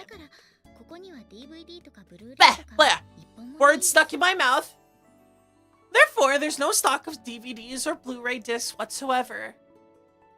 Which would make checking a movie out impossible, I guess. That's right. Amane-san was also disappointed by that at first. Sachi smiles a bit brightly as she speaks. Most of this stuff is probably in that pamphlet somewhere, but Sachi's explanations are comparatively to the point, clear and easy to understand. It seems she's actually quite intelligent. Don't be mean. You're just so mean. There's also a fairly good selection of previously broadcast television programs available. If you can't find what you're looking for, you can submit an application, and if approved, they'll add it to the server. Looks like they weren't that sloppy on the casting after all. Huh? What show are you talking about? The school drama currently being broadcast.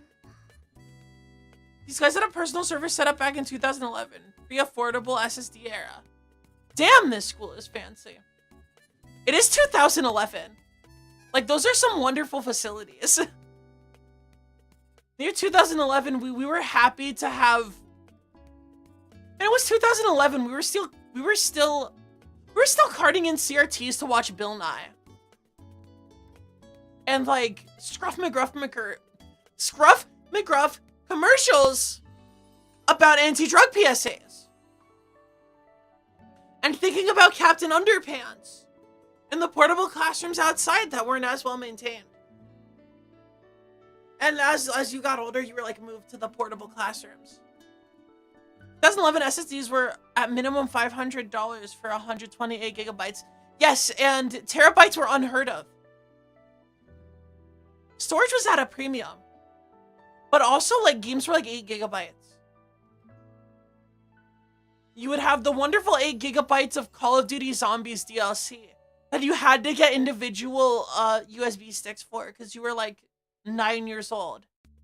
And you had to get Call of Duty Black Ops 2 Mob of the Dead so you could play with your friends. And you know what? That's a damn good use of 8 gigabytes. The gigabyte inflation is insane. The 300 gigabytes that my computer came with back in 2011 around that time was like plenty. That was more than enough for anything I'd ever want.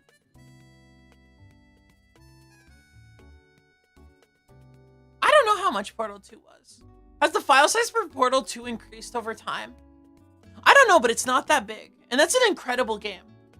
2010 had the release of Portal 2. You had good video games. We used to be a society. And that's why I go back and I read the Fruit of Grisaia. That concludes the tour. Having completed a general review of the school's facilities, Sachi's explanation comes to an end. Thanks. It was a big help. Not at all. This is my responsibility as a class rep after all. I guess so.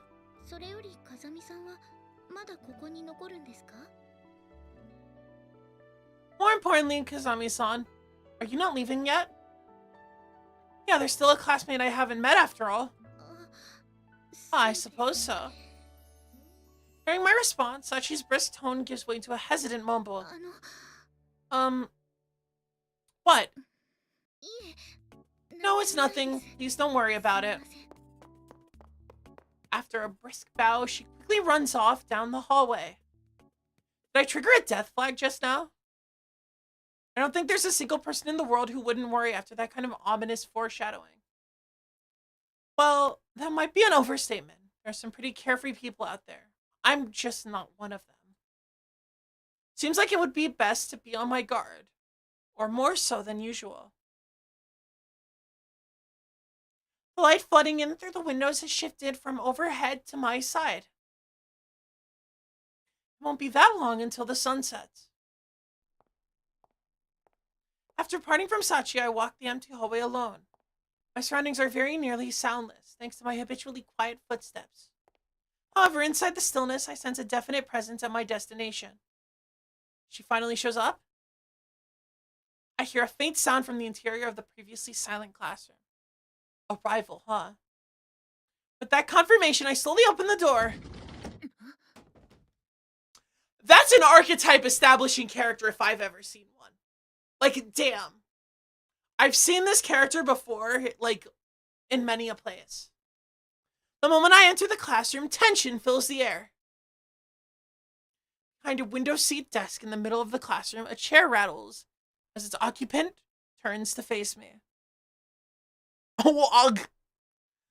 My immediate impression of the girl, she doesn't appear particularly friendly. Yo. While it might not be the most polite first greeting, I call out casually as I approach in order to demonstrate my lack of malicious intent. Sakaki Yumiko, right? Her expression doesn't change. Sitting on the chair, absolutely stock still, she stares fixedly at me. I'm Kazami Yuji. I'm a new student here as of today. I come to a halt in front of her desk. So I'll be your classmate as well, it seems. Pulling out a chair from the desk in front of her, I sit down. At the moment, we're about a meter apart. Nonetheless, the woman stares at me so tensely that she seems to be forgetting to breathe. Rather than staring, her expression could probably be more accurately described as glaring. She seems awful angry, doesn't she? I wasn't able to introduce myself in the morning. Heard you'd probably be around in the evening. I keep talking regardless, but no response is forthcoming. Maybe she got a psychological problem with men like Machina? But then again, she didn't try to run when I approached her. Change my position on the seat to face her directly. Straddling the chair, I lean forward slightly. The motion has closed the 1 meter gap between us, down to about 70 centimeters. I'd like to at least confirm your identity. Hey!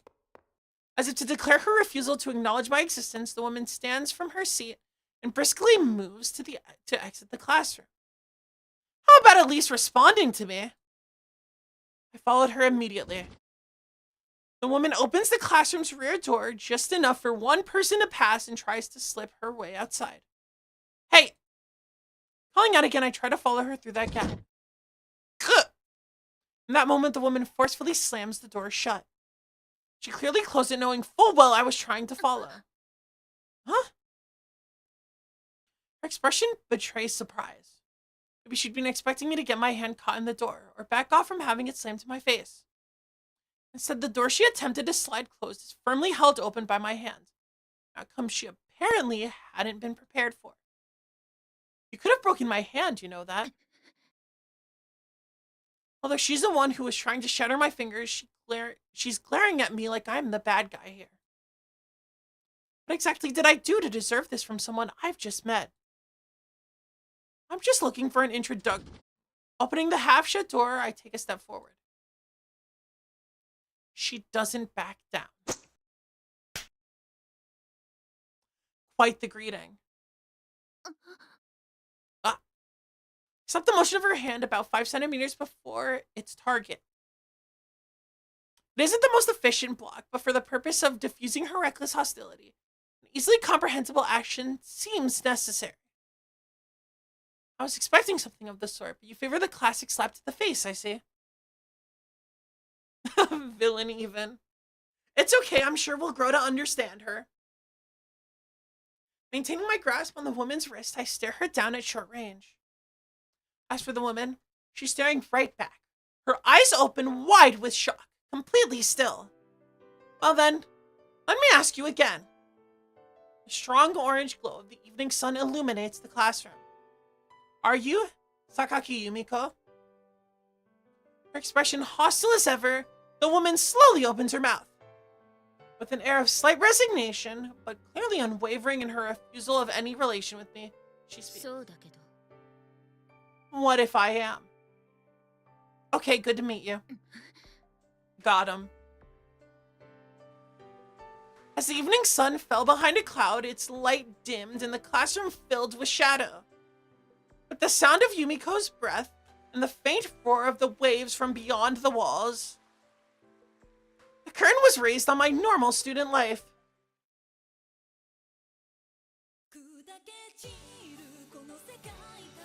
What? Huh?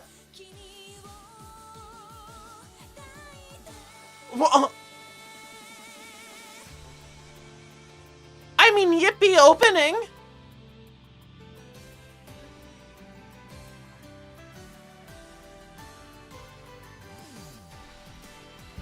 World Tree of Grisaia. The name of the great tree is Grisaia. They are fruits that are ripened on the branch. Don't ever ask me to read fast. Did you just die? Why is the screen white? It might...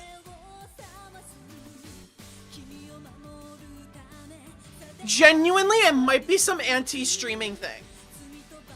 Huh. Interesting. It's playing like an anime opening. And they're going with the voice actresses for all the characters and such. Interesting. Well, to the stream, it seems I've been raptured. But that is not actually what's happening here. Be in mind of the maid girl. Sachi call me maid. Just know I'm seeing something pretty cool.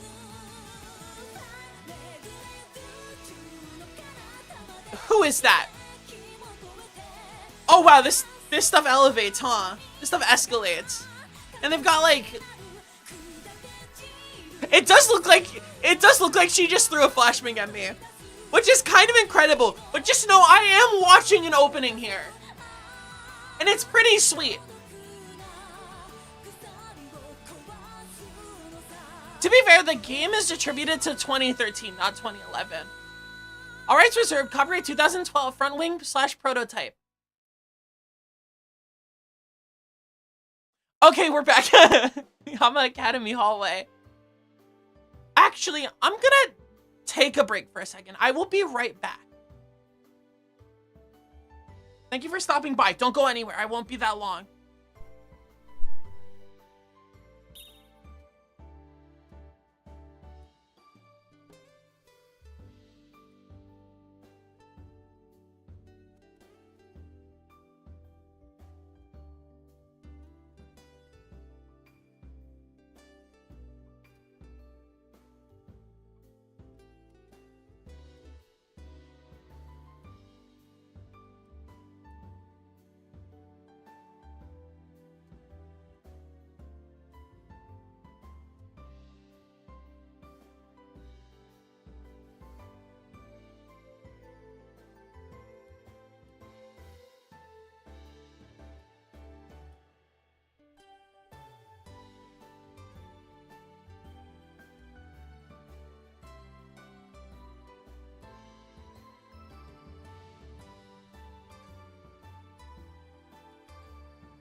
All right, we're back. We're back. We're back. Am I audible? Let me just look at this here. It seems like it. Okay. I did not screw up.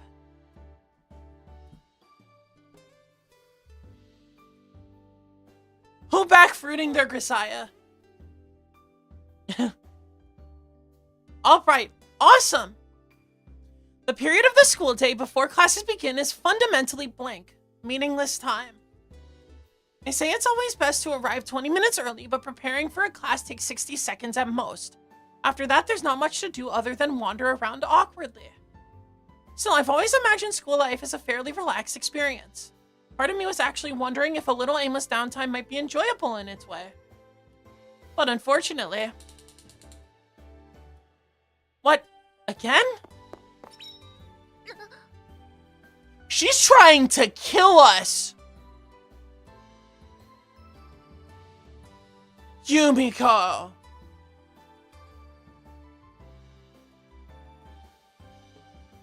What?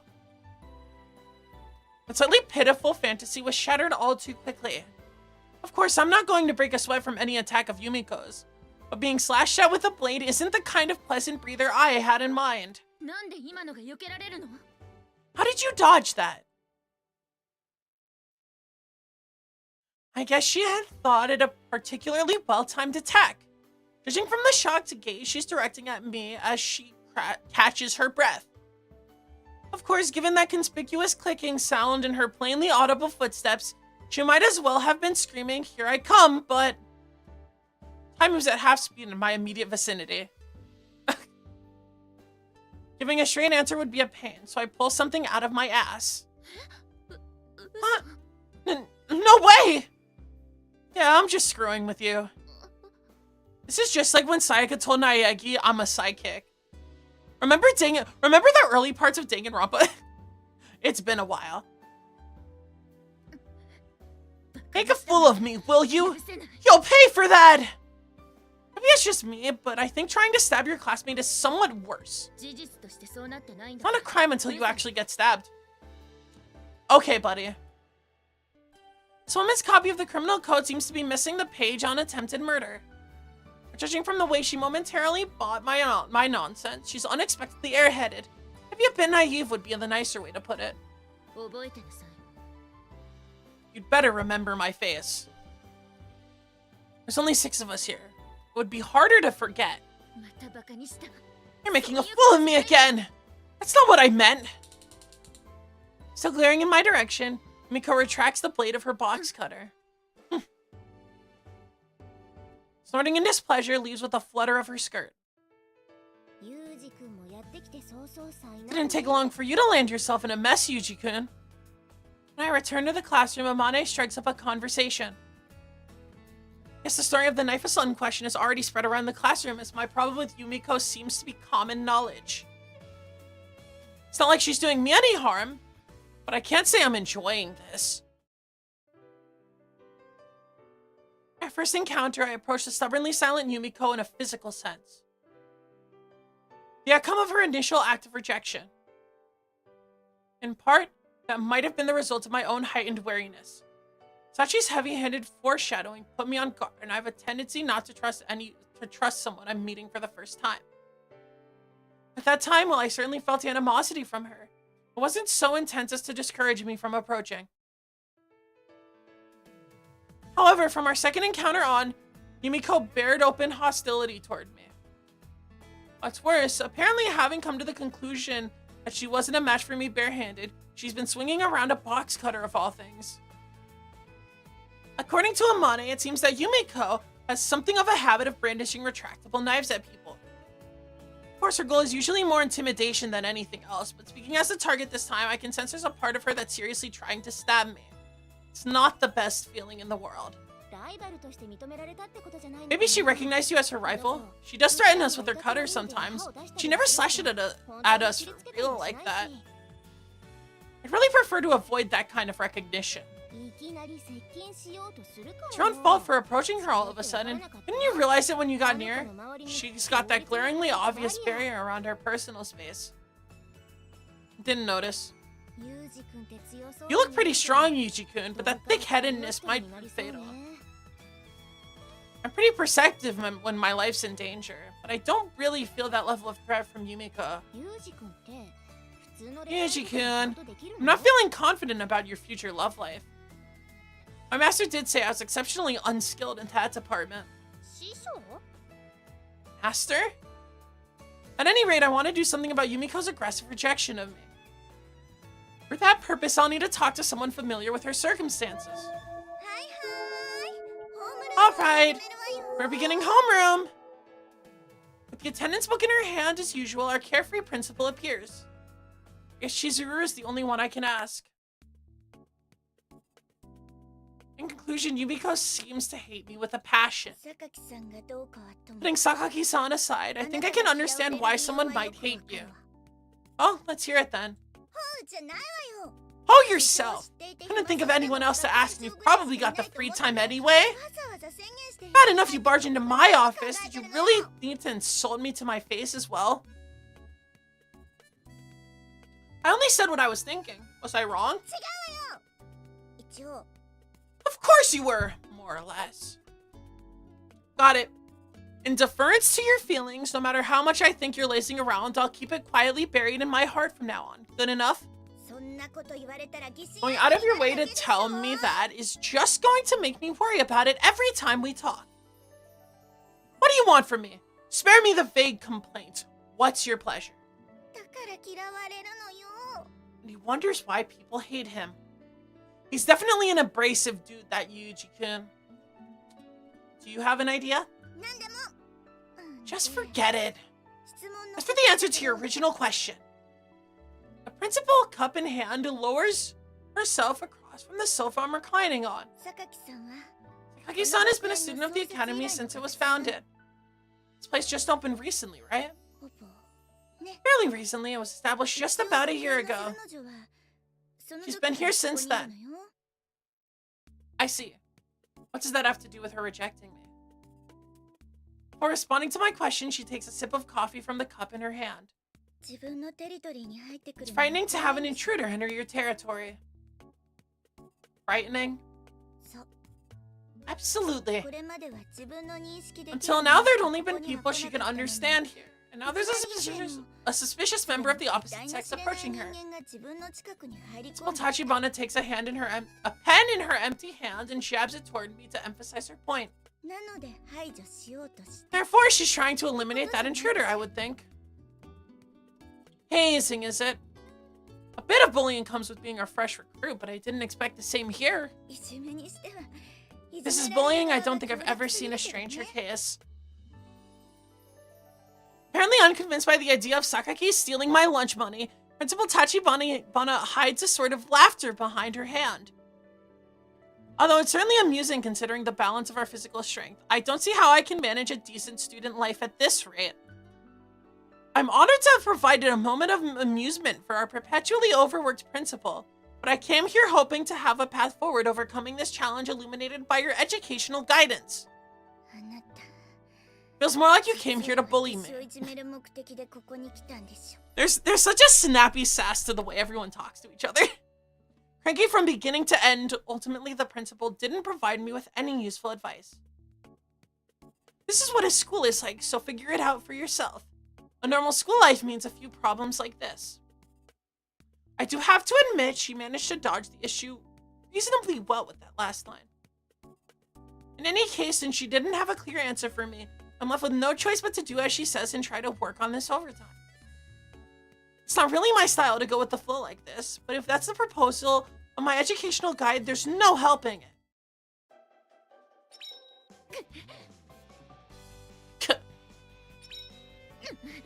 Fight cut in.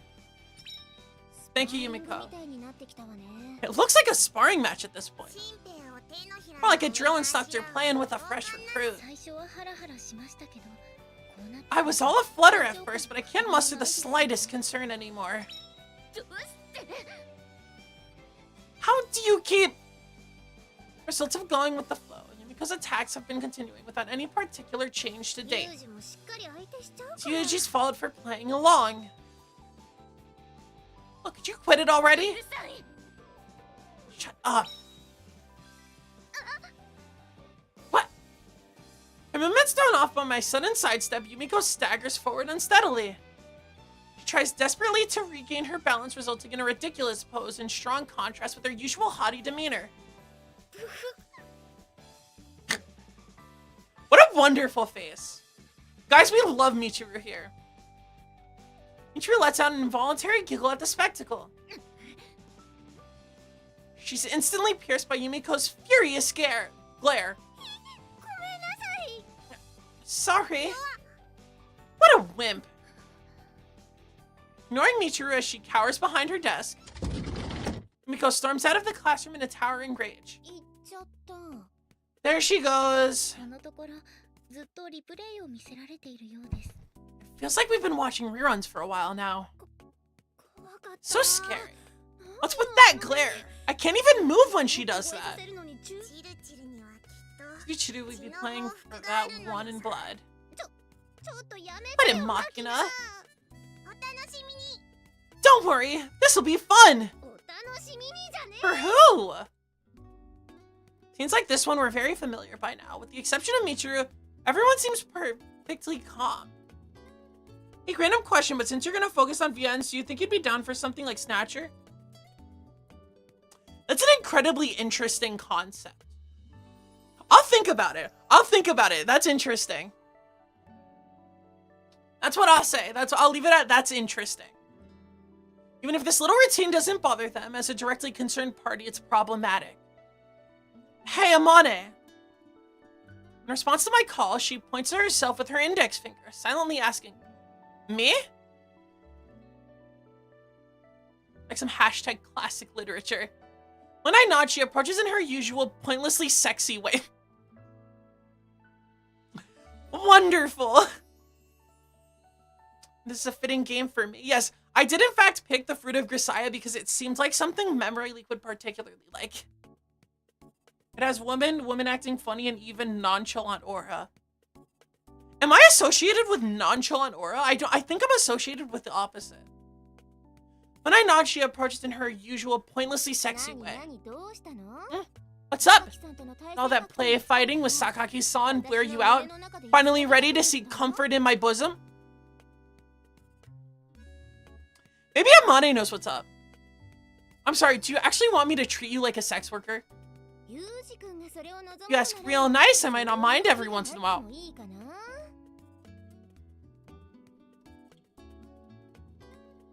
I see, Amane. I'll be sure to keep that offer in mind. But that's not what I need today. Okay, so what then? You've known her, Yumiko, for a long time, right? Well, I've certainly known her for a little longer than the others have, but... Any ideas about the reason she's rejecting me this intensely? Sorry, I don't know. It's kind of how she is, you know? To be honest, I haven't had many chances to talk with her except about practical stuff. I see. You did just get here, so maybe you'll gradually be able to talk to her. But at the moment, I'm practically still at the default state with her myself. Certainly, Yumiko hardly seems the type to open up and reveal herself to someone just because they've known each other a while. I guess I'll have to find a solution myself after all. Look, Lucas, I never claimed I had nonchalant aura. I understand who I am. I understand how easily frazzled I am. I understand that the scary being jumps in the screen and I'm like, ah! Thanks anyway. Let me know if anything comes to mind. With those words, I move to exit the classroom. If Yumiko's rejection continues to take this form, I'll have no choice but to ask the principal's advice again. At the moment I open the door and prepare to leave, maybe she doesn't see you as one of us. Stop at the sound of Amane's voice. Yuji-kun, you came in here from the outside. She might be thinking of you as an intruder because of that. She's saying the same things as the principal, huh? What does it mean to come from the inside? Does it feel that way to you as well, Amane? Not at all. I'm your fervent supporter, Yuji-kun. It's a little hard to take that seriously given the flow of this conversation. I think the war might end if you make her think of you as one of us. I return to the dorm and wander the hallways without any particular objective. Compared to shutting myself up alone in my room, it's easier to gather my thoughts. One of the group, huh? I recall Amane's parting words. It's easy for her to say, but actually getting that island of a human being to recognize me as a friend seems next to impossible. First of all, we're not even on speaking terms yet. Oh, this late already? Sun is sinking below the window frame, casting shadows along the hall. About time for me to return to my room. Guess I'll try talking to her tomorrow. I scratch my head as I turn toward the bedroom. The sound of my slippers echoes roughly in the hallway. Yumiko might have her own set of internal rules, and she hasn't tried to attack me even once while inside the dorm. It's not that I was particularly off my guard as a result of that assumption. Rather, it was probably because it happened at this particular time of day. Or so I would reflect to myself later. Oh, there she is. Evening, a hallway in the dormitory lit by the setting sun. The flash of thrusting light, I react instinctively. Grab her arm firmly. Ugh. With her arm captured, Yumiko's face stiffens. You know, you like characters with that trait, woman and funny woman. I don't know what Roxcon's trying to imply about me here. I'm confused. With her arm captured, Yumiko's face stiffens. Box cutter, blade still extended, rattles around at her feet, turning in circles around the handle. Trying for the element of surprise. Yumiko's expression changes from shock to fear. That's what tips me off that I'm not wearing my peaceful face. Read the comment before that one. I mean, nonchalant aura, like, you like characters with that stuff. Am I particularly attached to characters with nonchalant aura?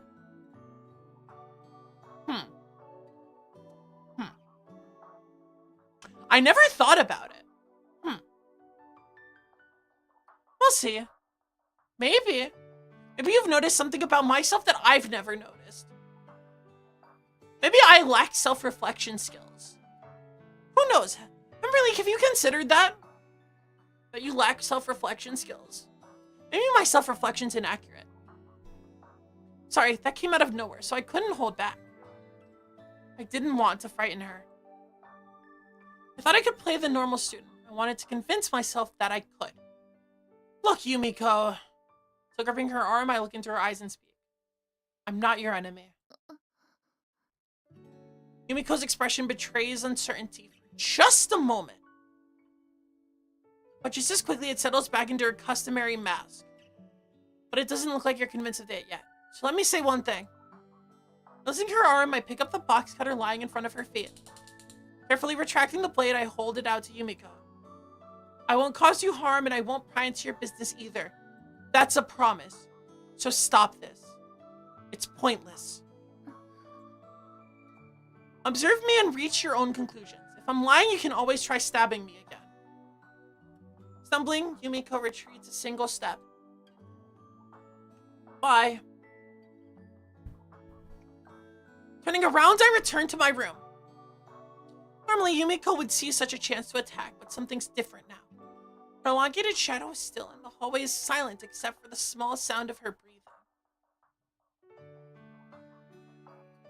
In the school dormitory hallway. After that day, Yumiko's attacks came to an abrupt halt. Hopefully I can use this as an opportunity to slightly improve our relationship. I'm trying to live a normal campus life, so it would be nice to minimize the number of classmates who want me dead. Fair. Oh, that's cute. That's a different outfit. That's cute.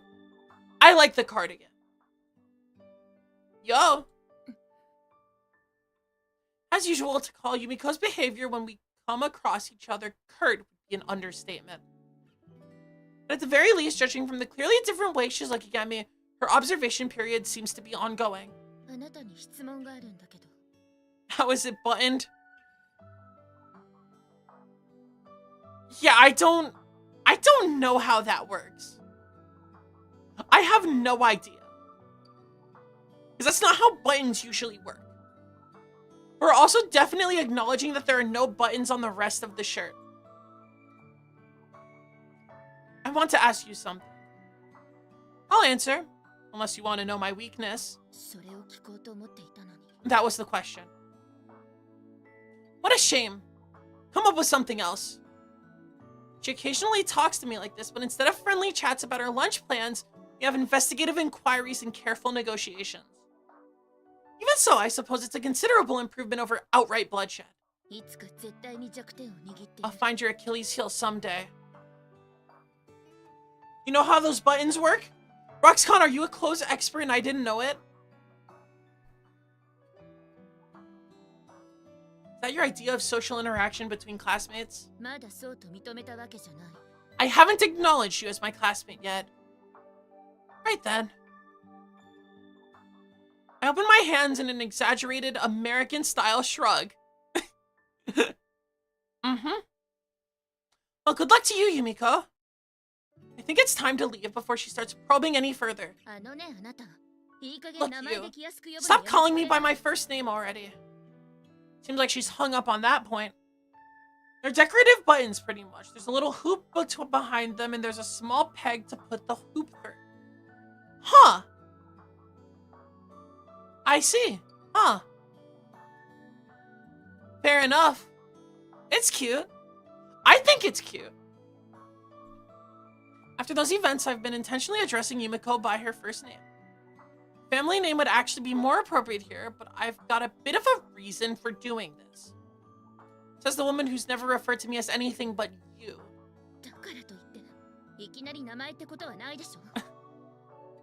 Even so, that doesn't mean you get to start addressing me however you please. I know old people clothing more than I know regular ones. I guess that makes sense. So you're saying as classmates we should both use last names? Yumiko's expression clearly reads, oh crap. What makes you think I'm going to address you as my equal? Isn't that the starting point for building a cordial relationship?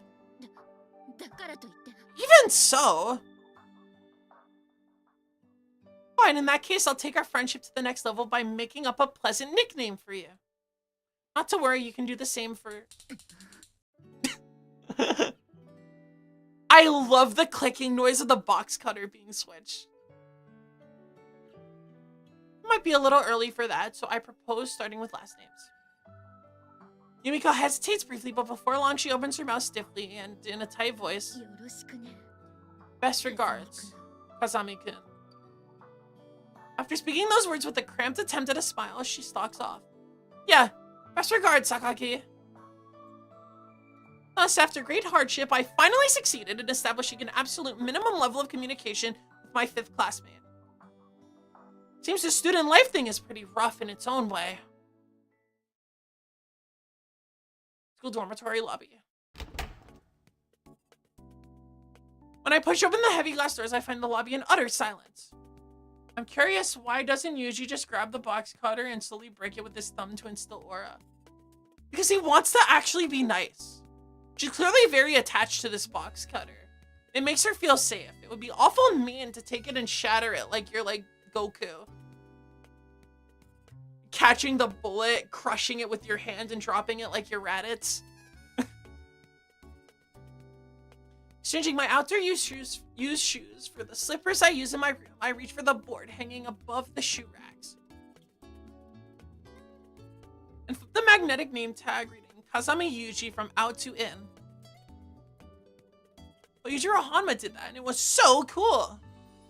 I'll get to Baki one day. It's on my list. I've never read it, but I did like Kengan Ashura quite a bit.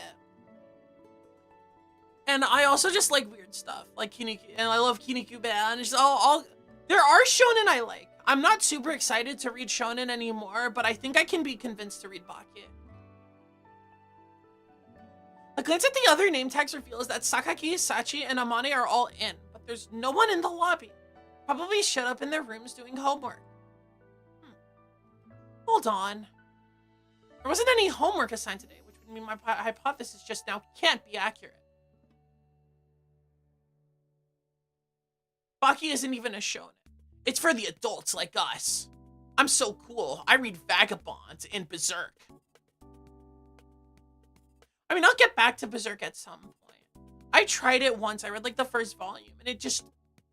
I don't know. I just wasn't in the place for it to click with me. Which is kind of embarrassing. Because it makes me feel like I only like childish things. To read Kengan Ashura? I like it. I think it's a lot of fun.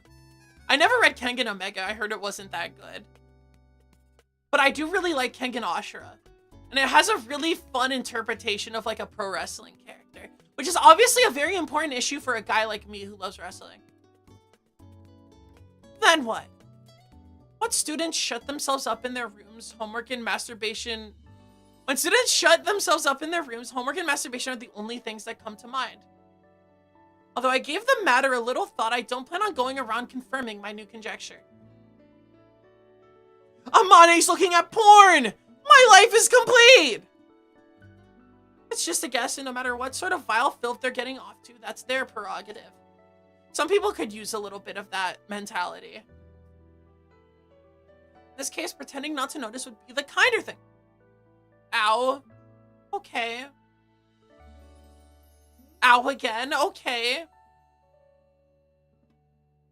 Having reached that conclusion, I reach out to the door of my room, but doing so, I notice that the bit of tape I stuck on my door as a seal has been ripped off.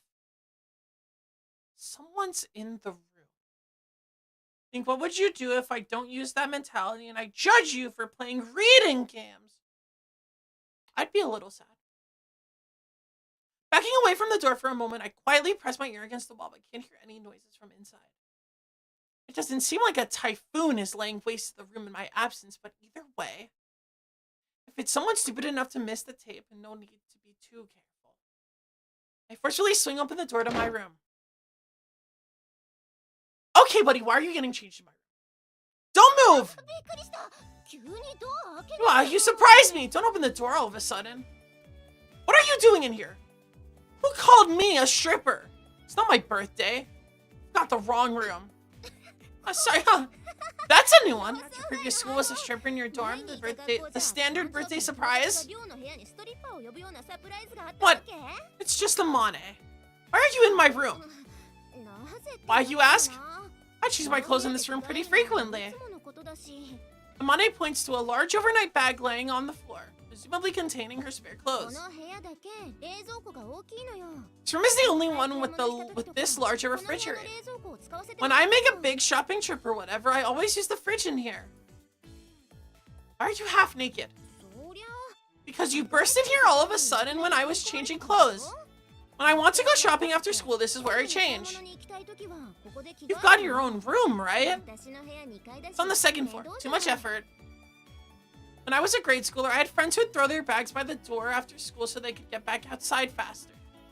I guess this woman's brain works on the same level. So, mind if I finish changing? Fine, I suppose. How about you come inside instead of standing there? I'll come in whether you invite me or not. It's my room. Walk into the room, hold a glass under the faucet in the sink, and fill it with tap water. Hey. What? I swig down tepid water from the glass. Big tap water guy. Normally, would you actually... Actually what? Your sentence is missing both a verb and an object. Well, you know, a girl's getting changed in here, right? Wouldn't you excuse yourself normally? I'm not a normal man, and you are the one who barged into my room. That's true, but... If you don't want to be seen, how about being frank about it and telling me to get out? Rude. My body's not something I need to hide. Want me to stick a 20 in your panties? I think I told you that I'm not a stripper already. You say so. You seem pretty used to this. That's my line. How am I supposed to keep my cool with you staring at me like an old man watching baseball with a beer in his hand? What the fuck? You didn't want to be seen. You should have said so from the start. I'll be outside. Call me when you're done changing. Don't bother. I'll be done in a minute. What a troublesome one. What do you want from me? This reminds me of the time I was in Canada with my parents, and my dearest mother insisted I go to a strip club for some reason. And she made me sit down with a stripper who asked me about politics. It was the most uncomfortable experience of my entire life. Thank you, Memory Lee, for having that experience. I hope you enjoy my story. What a troublesome woman. What do you want from me? Anyway, I don't think strip clubs are my kind of thing. I want you to stay there and shut up. Yuji. You know I have to say the things you say, right? So when you read nice tits, just know that there's now footage on the internet of me saying nice tits. I didn't ask for your thoughts. Returning my empty glass to the sink, I turn my back on Amane for the moment. breaking into my room as she pleases, throwing her tits around as she pleases, and then getting pissed at me as she pleases. Don't have any real obligation to be considerate of someone like that, but, well, this kind of thoughtfulness is what keeps society moving smoothly. ねえユージくん Hey, Yuji-kun. What? 君 You seem, なんだか pretty used to 妙 women. に女慣れしてるよ You ね have an older sister or something? お姉さんとか Well, I did have one. いたって今 You は had いないの one, meaning you don't anymore? She's dead. そっか I see. ごめんね無心 ごめんね しちゃって That was thoughtless of me. It's been years. Not a problem. じゃあさ In that case, do you mind if I ask you one more thoughtless 聞い question? てもいい What? お姉さんの名前は What was your sister's name? Kazuki. カズキ Kazuki? I know, kind of a weird name for a girl. It's actually written with the characters for one and princess. 珍しい名前だね It really is an unusual name. Why'd you ask? 別にただの No reason, just a little curious. I see. My sister is a topic I'd prefer to avoid as much as possible. Not because it's too painful to remember her death or anything sentimental like that. I just don't want to get in a heavy mood for no good reason. Maybe Amane picked up on my reaction, and she doesn't ask anything else about the subject. Although she's a troublesome, selfish woman, I can honestly appreciate that part of her. お待たせ着替え Thanks for 終わった waiting, よ I'm done changing! Honestly, that outfit's not much less revealing. I wasn't really waiting. どう似合う Well, what do you think? Meow. Asking if it suits her. Now that I look, Amane's wearing a pointlessly skimpy outfit. Even if it is summer, this is a bit over the top. Too much exposure. Your breasts are barely staying in that thing. はあいいのいいの Aw, it's fine. I've got the goods. So wouldn't it be a waste of resources not to show off a bit? かないと損じゃん A waste of resources? この格好で商店街に買い物 When I wear this to the shopping district, for some strange reason, everyone throws in a lot of freebies. Ah. Yeah, not gonna lie. The outfit's giving stripper. Not that there's anything wrong with that. You know, strip clubs might not be my place, but like, it's okay. No disrespect. Someone's trying to disrupt the economy of the shopping district via her tits? あーって何よ What's awe supposed to mean? Nothing at all. If you're done, hurry up and go. The dirty old men at the shopping district are clutching their 20s in anticipation. そうだね My issue is that she is saying something about the resources, but I don't know. Roxcon, you've got like a corrupted brain. Because those are massive. What she has on her chest is absolutely enormous. Oh, good night, Shrimp. Good night. Right you are. Let's go then. As she speaks, Amane grabs my arm like a border patrol agent seizing an illegal immigrant from Mexico. They were making this joke? How heavy is the localization here? That is crazy. Wait. Wait.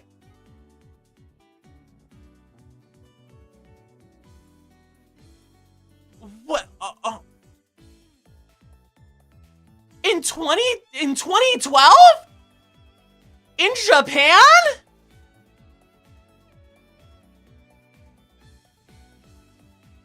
That might be some of the most America-pilled text I've ever read. Wow. What are you trying to pull? Get off. ねえお買い物に付き合ってよ Come on, let's go shopping together. Why do I have to come? 今日は10キロの I'm buying 10 kilos of rice today, so you're going to help me carry it. I am hungry as hell right now. Do not be talking about rice. Even if you don't rope me into this, with that huge body, 10 kilos shouldn't be an issue. Or so I thought, but courtesy didn't put into words. You're dealing with a woman here, technically speaking. In the first place, she's only large for a woman. I'm 8 or 9 centimeters taller. I guess Amane's gotten sick of me staring at her silently as she jerks me closer by the arm she's grasping. おっぱい見せてあげたじI ゃん let you see my breasts. A little shopping isn't exactly a bad trade, is it? What if the story is like heavily altered and you actually were meant to download a Mediafire patch translation that's 33 megabytes and kind of annoying to install but comes with a nice text file? Who knows? The translation was done in 2015. It was handled by Sekai Project, so that line was 100% a good comparison translation. Huh. You know what? I'm really appreciative of you being there to clarify that. Because in 2016, 2015, this would have been a lot more common. Line was 100% a good comparison translation. I'll take your word for it. Translation's a really complicated thing, and it's not as simple as slapping something into machine translation and saying, oh, the languages are the same. And I'll admit, as uncouth as it is, the joke was pretty funny. I remember asking to see her breasts. The woman's logic is completely incoherent. Like, it matches the general tone of the game.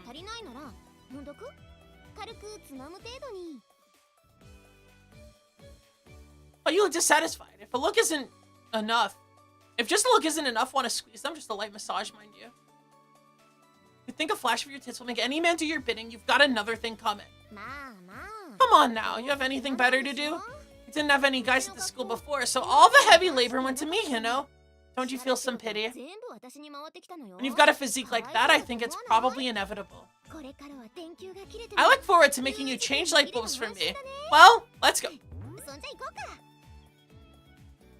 There was like a bounce noise when she got closer.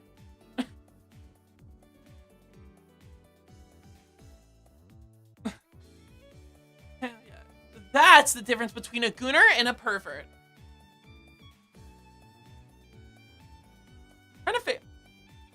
I'm trying to figure out the gooner here. Wait. I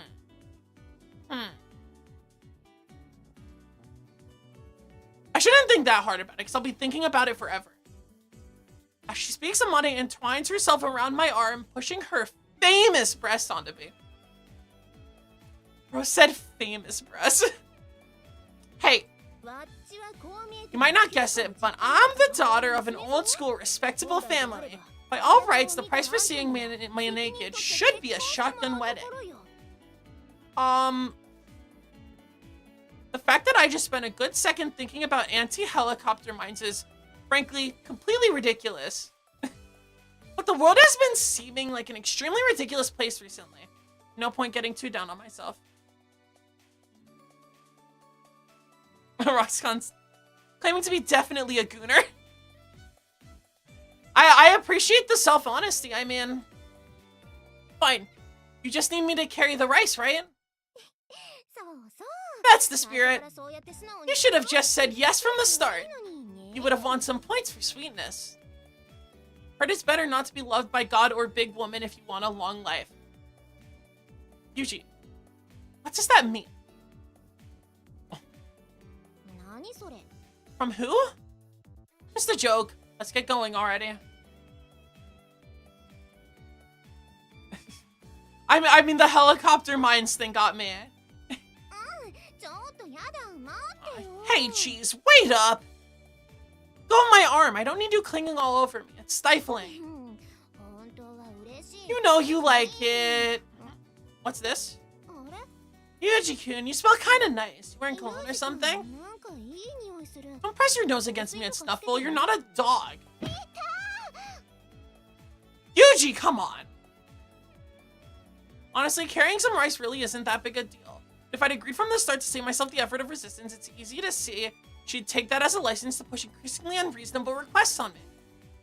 You're smart, you start rejecting people's requests at 80% of your real tolerance level. I mean, like, if we keep putting Mass in public, we might as well be playing Majora's Mask. Not the 3DS remake, though. I heard that one is crummy. That's the only version of the game I've ever played. And I didn't, like, finish it. I think I played through, like, the first boss and then got bored and then gave it back to my friend. Women's shopping methods can be broken down into two patterns. Yuji, be careful what you say. Kevin11 said, no. I sense I made a mistake of some kind after saying you have to treat a car like you treat a lady.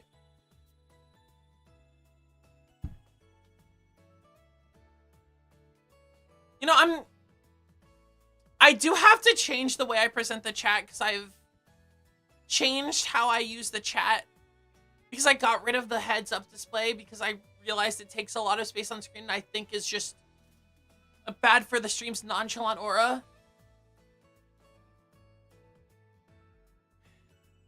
Type A throws anything that catches her eye into her cart, whether or not she has any need for it. Type B deliberates endlessly over cost efficiency even when she has a pressing need and ends up buying nothing. I might be a Type B woman. The impression of the woman named Amane, probably influenced by her large build, was that she was likely the careless sort who'd follow the former pattern. But apparently I'm not much of a judge of character. Okay, shall we hit the greengrocer next? Stop talking about food! I am so hungry. I am so hungry. And like, you have to stop talking about food. Because I'm this close to ending stream early to go eat something. I mean, I could just take like 10 minutes break, right? You guys won't leave me if I take 10 minutes break. I hope you won't leave me if I take 10 minutes break. Can I take 10 minutes break to go like microwave hot dogs? Because I don't have a lot of extra food and I didn't prepare a fancy dinner right now. I'll be taking a stop at the store.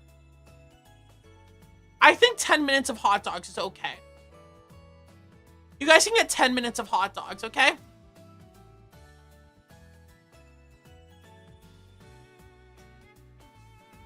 What do you mean? You think I can't stream for 5 hours? I've streamed for 6 before. Like, I can come back. Like, it's not that crazy. Yes, I do. Genuinely, I do eat microwaved hot dogs with a glass of water like a convict. Okay, actually, normally I get some of that Ocean Spray white cran strawberry because it's incredible. It is god nectar. Well, I'm not gonna cook a meal because it's a little late for that. Tomorrow, I might be making myself spaghetti, though. I'll admit that most of what I live off of is, like, rice and, like... So I get, like, Purdue, like, grilled chicken strips and, like, rice. Because I own a rice cooker. And I get chili garlic sauce and stir it into the rice with, like, a little bit of salt. And I eat that with the chicken. But I do know how to make spaghetti, and I have extra meat that my lab father left when he was in this house with me for a little bit. Now, live this stream and remember to play 8 hours of Overwatch. Like, Roxcon, you will never make me play 8 hours of Overwatch. I haven't played Overwatch. How long has it been since I played Overwatch? I played Overwatch like the first few like months after it came out. So like at latest it was like 2016, 2017 or something. I am going to Hot Dog. I'm just figuring out if I'm going to end stream. I don't think I'm gonna end stream. I think I'm just gonna get the hot dogs. Whatever. I don't know why you wouldn't like me talking. I thought that was the point, but like, fine, you know what? I got you. It's hot dogs time.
I hope I would.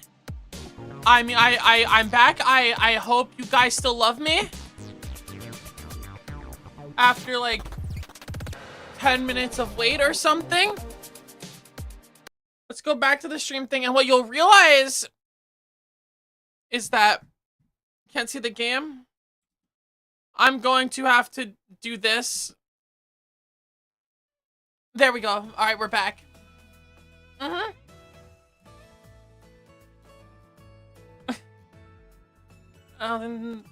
Don't worry, I've been watching Chinese PvZ mods while you were out. But you're getting stun locked by 10 minutes of pea shooter dispenser? Fair enough, honestly. I got stun locked for 10 minutes yesterday by the same pea shooter dispenser. Because the greengrocer in the shopping district is cheaper than the supermarket. I understand in theory that specialty shops are better than general retailers, but as the one being dragged around, changing stores as rapidly is a serious nuisance. You know, what if you put random clips of PvZ mods? Can there be random clips of PvZ mods, but with my face like disturbingly edited onto the pea shooter? Which honestly wouldn't even be that out of place in like random PvZ mod videos. Like that's like the kind of thing you already have going on there. It's like a terrifying thing. I understand in theory that specialty shops are better than general retailers, but as the one being dragged around, changing stores as rapidly is a serious nuisance. Because Amane mentioned she wanted to buy oolong tea, I reached out for a 2-liter 158 yen bottle at the supermarket, only to have her slam my hand firmly away. In the woman's own words, "Don't buy that here. Get tea packs at the drugstore and you can make 52 liters for 480 yen. She's kind of awesome. Wait. So I ended up having to tag along to the drugstore as well. Excuse me, some carrots and... And what? Some carrots and what? You called? Oh, if it isn't Amane-chan, you're cute as always.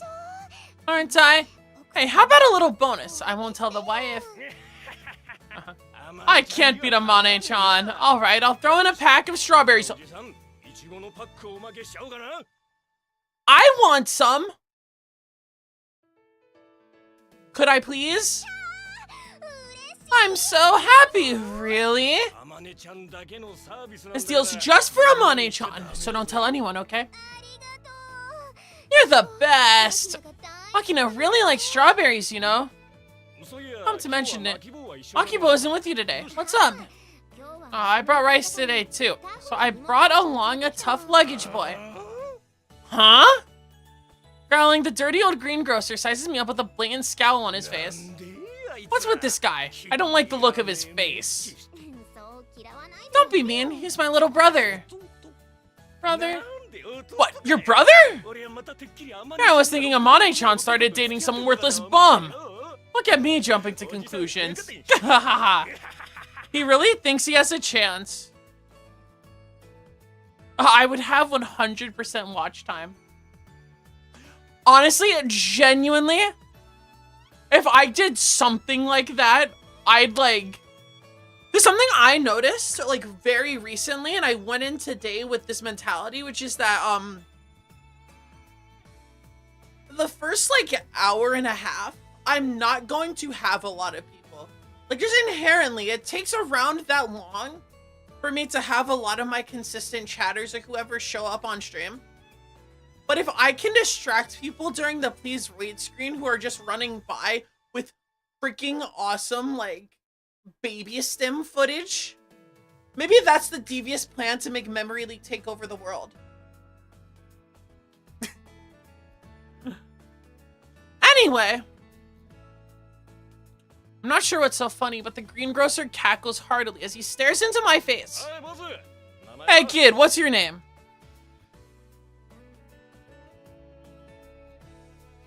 Roxcon, you do count.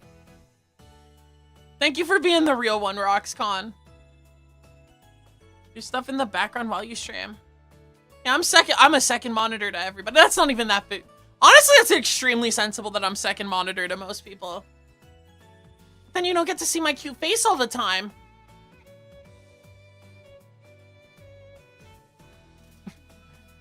Yuji. Yuji, is it? Not a bad name. Good job helping your big sister out. All right, I'll give you strawberries too, so eat them. Not getting enough vitamins. That's why you've got a face like a murderer. They're brand name strawberries from Tochigi, you know? Eat, eat.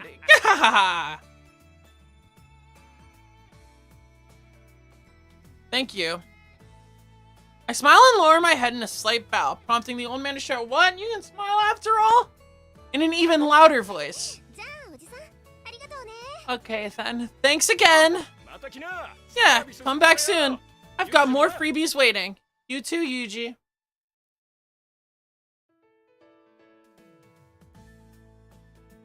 Of course. Thank you. Put it with that face. What's wrong with my face?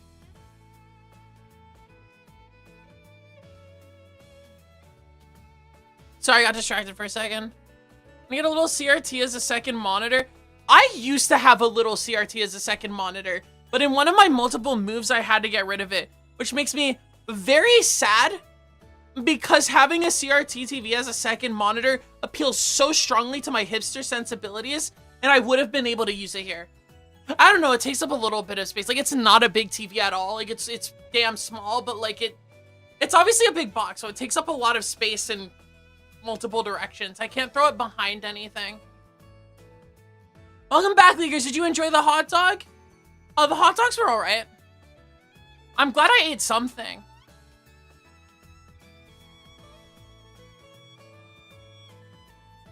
They were just alright, like any microwave hot dogs would be. Can you quit it with that face? Oh, what are you talking about? That crappy excuse for a smile. It looks like a face someone taught you to make. You're strangely perceptive at times.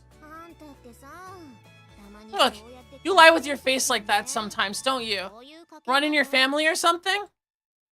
Like, smiles are an expression of consideration for others. You want me to scowl instead? And at least smile a little more believably. It's completely blatant.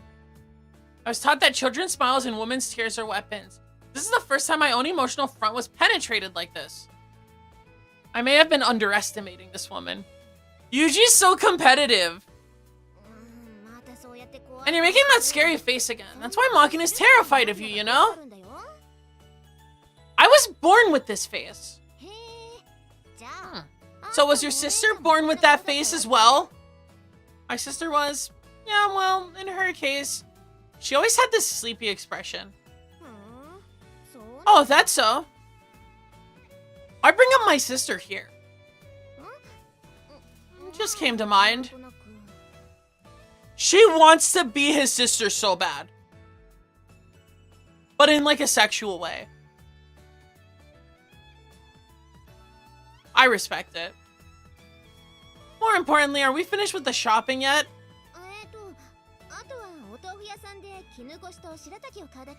Just have to pick up some silken tofu and shirataki noodles at the tofu store. They have a tofu store? Damn, Japan. They're so specialty. They got a tofu store. We're still not done? Just carrying rice. So I'd been promised when I agreed to this shopping expedition, but in the end, I ended up following her around for a good 2 hours. Thanks for helping me with the shopping. You were a big help. As she speaks, Amane is packing away the ingredients she purchased, for some reason, into my refrigerator. I usually go with Makina, you know. Thing is, when I'm shopping with her, we tend to get sidetracked at the candy counter or toy stores or whatever. Ends up taking a lot longer. It's not a problem, but mind if I ask you something? Are you putting that stuff into the fridge in my room? Well, didn't she say before this is the only fridge? Oh, it's the biggest one. I already told you, the fridge in here is the biggest one. It's not an answer to the question. Come on, it's not like you're putting it to good use now, are you? Here, I'll give you a strawberry. いちごあげるからさ。 I want a strawberry so bad. It's from the pack that old man at the greengrocers gave to me. 私がいたからもらえたんじゃない。 You got it because I was there. I'll let you drink the milk in the fridge, okay? It's not that I particularly care about her using the fridge, but her barging in here every time she needs to get something would be a pain in the ass. そうだ。今日のお礼に晩ご飯 I know, and thanks for today. How about I make you dinner? I've already cooked rice, and I've got canned food for the side dishes, so I'll pass.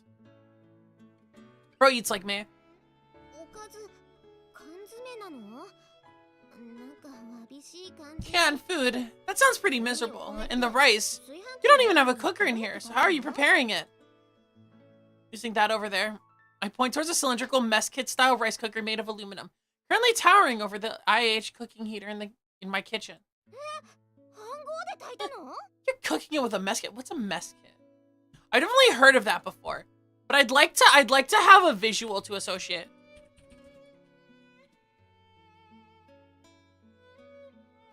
Wow. Wow, that's some like hiking stuff. I see.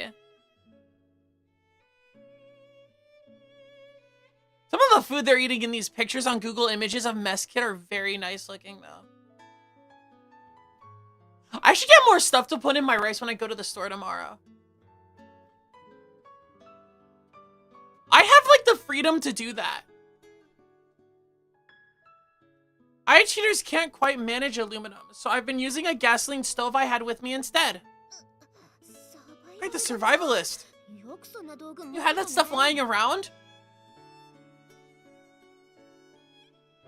It's only normal for a man to have a stove or two.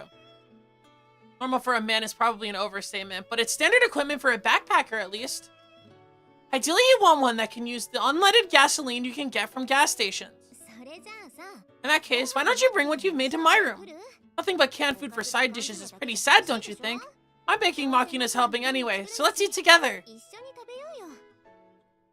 Oh, that's so friendship. No, I'll pass. Well, Roxcon... So you know mess kits because you like watching videos about military food. Not all of us are hobbyists like YouTube MRE people. I can respect it. I can respect it. That's no shame or hate. I'm just not the same. By the way, Yuji is being like... I wanted to go over there and have food with them. Hi. Don't worry, I'm actually quite good at cooking. Makina would be there, wouldn't she? Ah, right. Makina's still scared of you, isn't she? Exactly. I think it'd be better if I wasn't there. How about using this as a chance to become friends? It's not going to happen that fast, and if I go out of my way to eat quietly, she'll end up feeling even more comfortable. I'll pass after all. Well, I guess I'll give up on tonight, but once Makina warms up to you, I can make you dinner whenever you want. You're telling me to become friends with her in exchange for food? It's not what I meant, but I really would like you to get along with her. She's actually terrible at getting to know people, so maybe you could start the conversation, Yuji-kun. I don't have anything against her. I don't want to be on hostile terms, so I'll try to talk to her, but I'm not going to guarantee that it's going to improve things. My personality being what it is. Picking up on the words I've left unspoken, Amane answers, that's good enough with a smile. Well, thanks for today. As soon as the words are out of her mouth, she briskly walks at the door, but... Oh, hey, wait, you forgot! The overnight bag packed with her spare clothes is still lying in the center of the room. That woman, she isn't planning to change in my room again, is she? She definitely is. More to the point, I'm sure I locked this door when I left this morning. How did she even get in here? There aren't any signs of damage to the lock, and I can't imagine she's got a secret talent for lockpicking. Does she have a spare key or something? Suamane. The creatures known as large women are mostly careless, but weirdly attentive to certain details. Possess unusual intuition as well as pointlessly large breasts, and on the whole deserve to be handled with caution. Usually you have to stop talking about women like this. You're gonna have to stop talking about women like this. Yuji, I'll say it again, you have to stop. Come on.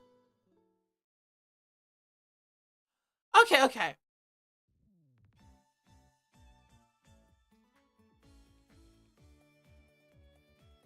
I might save here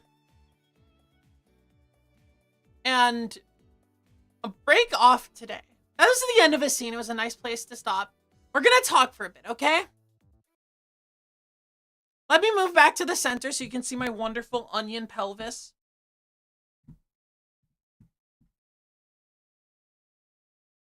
I can turn the chatting music back on. I made sure not to leave it on today. During Danganronpa, I left it on. I was so disappointed in myself.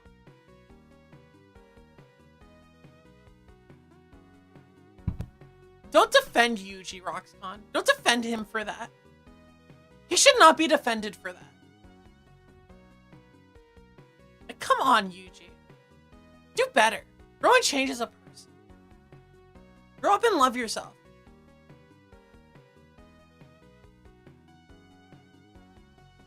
It's only 10:26. I know, it's like...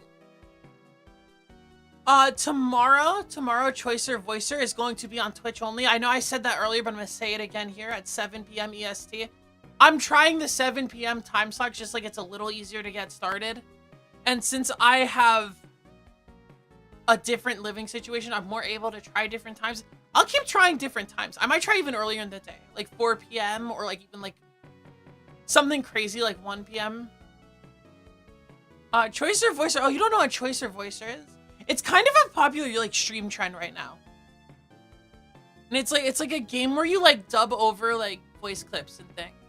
You'll see it tomorrow. Don't worry. I'll grab more voice packs. I already have a good few of them. But it's a bit of a YouTube copyright, like DMCA magnet. So I'm not running it on YouTube. I think on Thursday I said I was that on Thursday? I'll check again, but I think on Thursday I'm set for Psychopomp Gold. So if you want to see me play something that's like kind of a horror game, I think you should look forward to that as well. I would like to get into a habit of streaming a little longer than historically.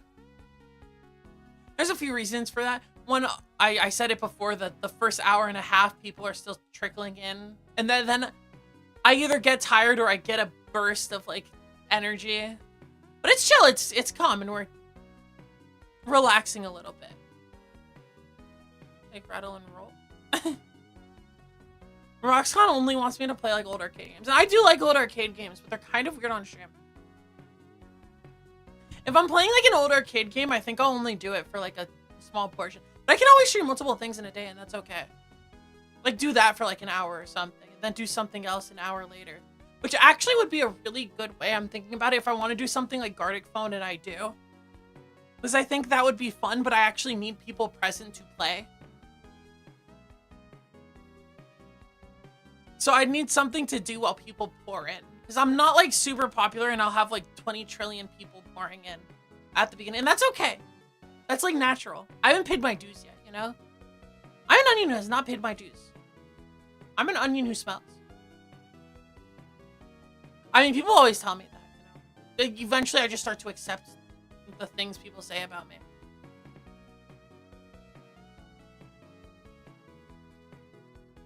So yeah, see you for that tomorrow. I'll schedule more stuff later in the week. I might schedule like a short game stream into Gartic Phone for later in the week, actually. That sounds like a great idea.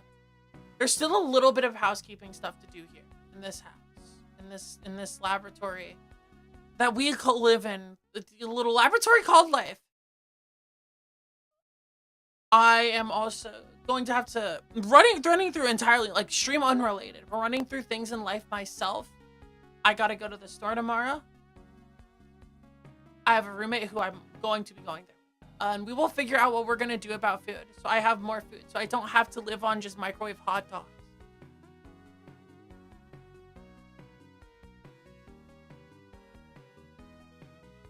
So what do we think of the Fruit of Grisaia? I'm having a lot of fun, actually. I picked this game, like, I don't know that much about it. I've seen like a short clip or two, and it just gave me the right energy. You know, it was like this is a game Memory League wants to play. This is a book Memory League wants to read. And you know, it's passing the check. Even though I sometimes don't approve of the behaviors of our good friend Yuji. But sometimes we have to take the shoes of someone who thinks differently and acts differently, so we know everyone's next move. Not a lot of choices. It seems to be like more of a straight. Yeah, there have been no junctions at all. I know like a lot of visual novels have routes and like choices. This might just be a straight through book. I'm okay with that. I'm actually extremely happy with that. Because it makes it easier for me. Because I just have to go through it. And then I can comment on when a character does something funny. And characters do things really funny a lot. I'm very partial to Michiru. And that's just because she's blonde and has twin tails. Even though that is a part of it. I like that she makes funny noises. And she's like acting like she's playing a character. And she's not doing it very well. Sometimes you gotta be silly. Silly little guy. Freaking awesome. Thank you, Michiru, from Fruit of Grisaia.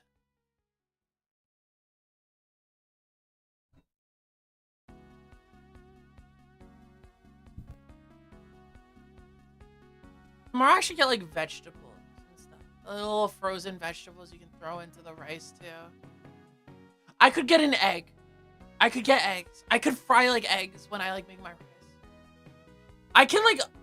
I can upgrade my rice eating setup. I like Yuji. He's a straightforward man with a head on his shoulders. Very good guy. You know what? I'm glad Yuji has a shooter in chat. Thank you, Roxcon, for shooting for Yuji in the same way that I shot for Naegi. And damn, did I shoot for Naegi. I was Naegi's strongest soldier. I still am. Naegi's freaking rad, actually. We love the ultimate hope here. I think eggs, you're greedy. Is that a greedy thing? What do you mean greedy? What do you mean greedy? I'm not greedy. I take things for what they are, all right? I do what I need to do. We do what we gotta do. A memory leak, it's what I do. I said Naegi is the ultimate hope. Or did I say luck? He's both. He's the ultimate good luck and he's also the ultimate hope. Thank you, Makoto Naegi from Danganronpa. I love Naegi and I love my friends. I still have to get in contact with Shrimp about what we're doing with Danganronpa too. Because we finished Danganronpa and we haven't talked much since then. It's not like it's been an entire week or anything. I've just been busy working on like YouTube stuff. Again, I'll probably be uploading something tomorrow. I would also like to start doing just more like long form stream videos. Just to like do one like every week. I'll see what I do. Why can't Naegi be like the Hulk? Because he's like a little guy. Naegi's not big. And he doesn't lift 20 trillion pounds and he doesn't get all angry and go, "Grah!" And most importantly, Makoto Naegi from Danganronpa is not green.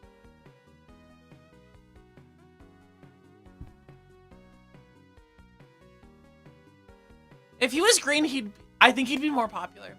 I think he'd be everyone's favorite character. Naegi stocks would be so up.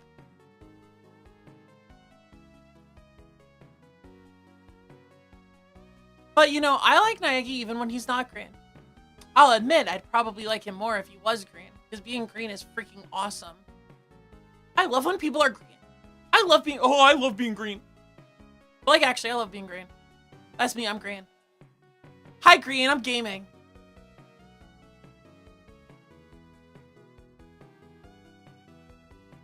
But yeah, that's a bit of a state of memory leak. I'll consider something. I'm still changing my stream methods thing here. So like I will, because I think taking a break here was a really solid idea. It gave me a little more momentum. But I'll probably structure that a little more. Just sit down for like 10 minutes after 3 hours or something. Well, now I'm really professional. I'm treating this like a job. You know, I gotta be professional at some point if I want to get bigger. But it gives me a lot greater of an ability to keep going. Random request, but can you have your outro of your stream be the Mario World circle close and the little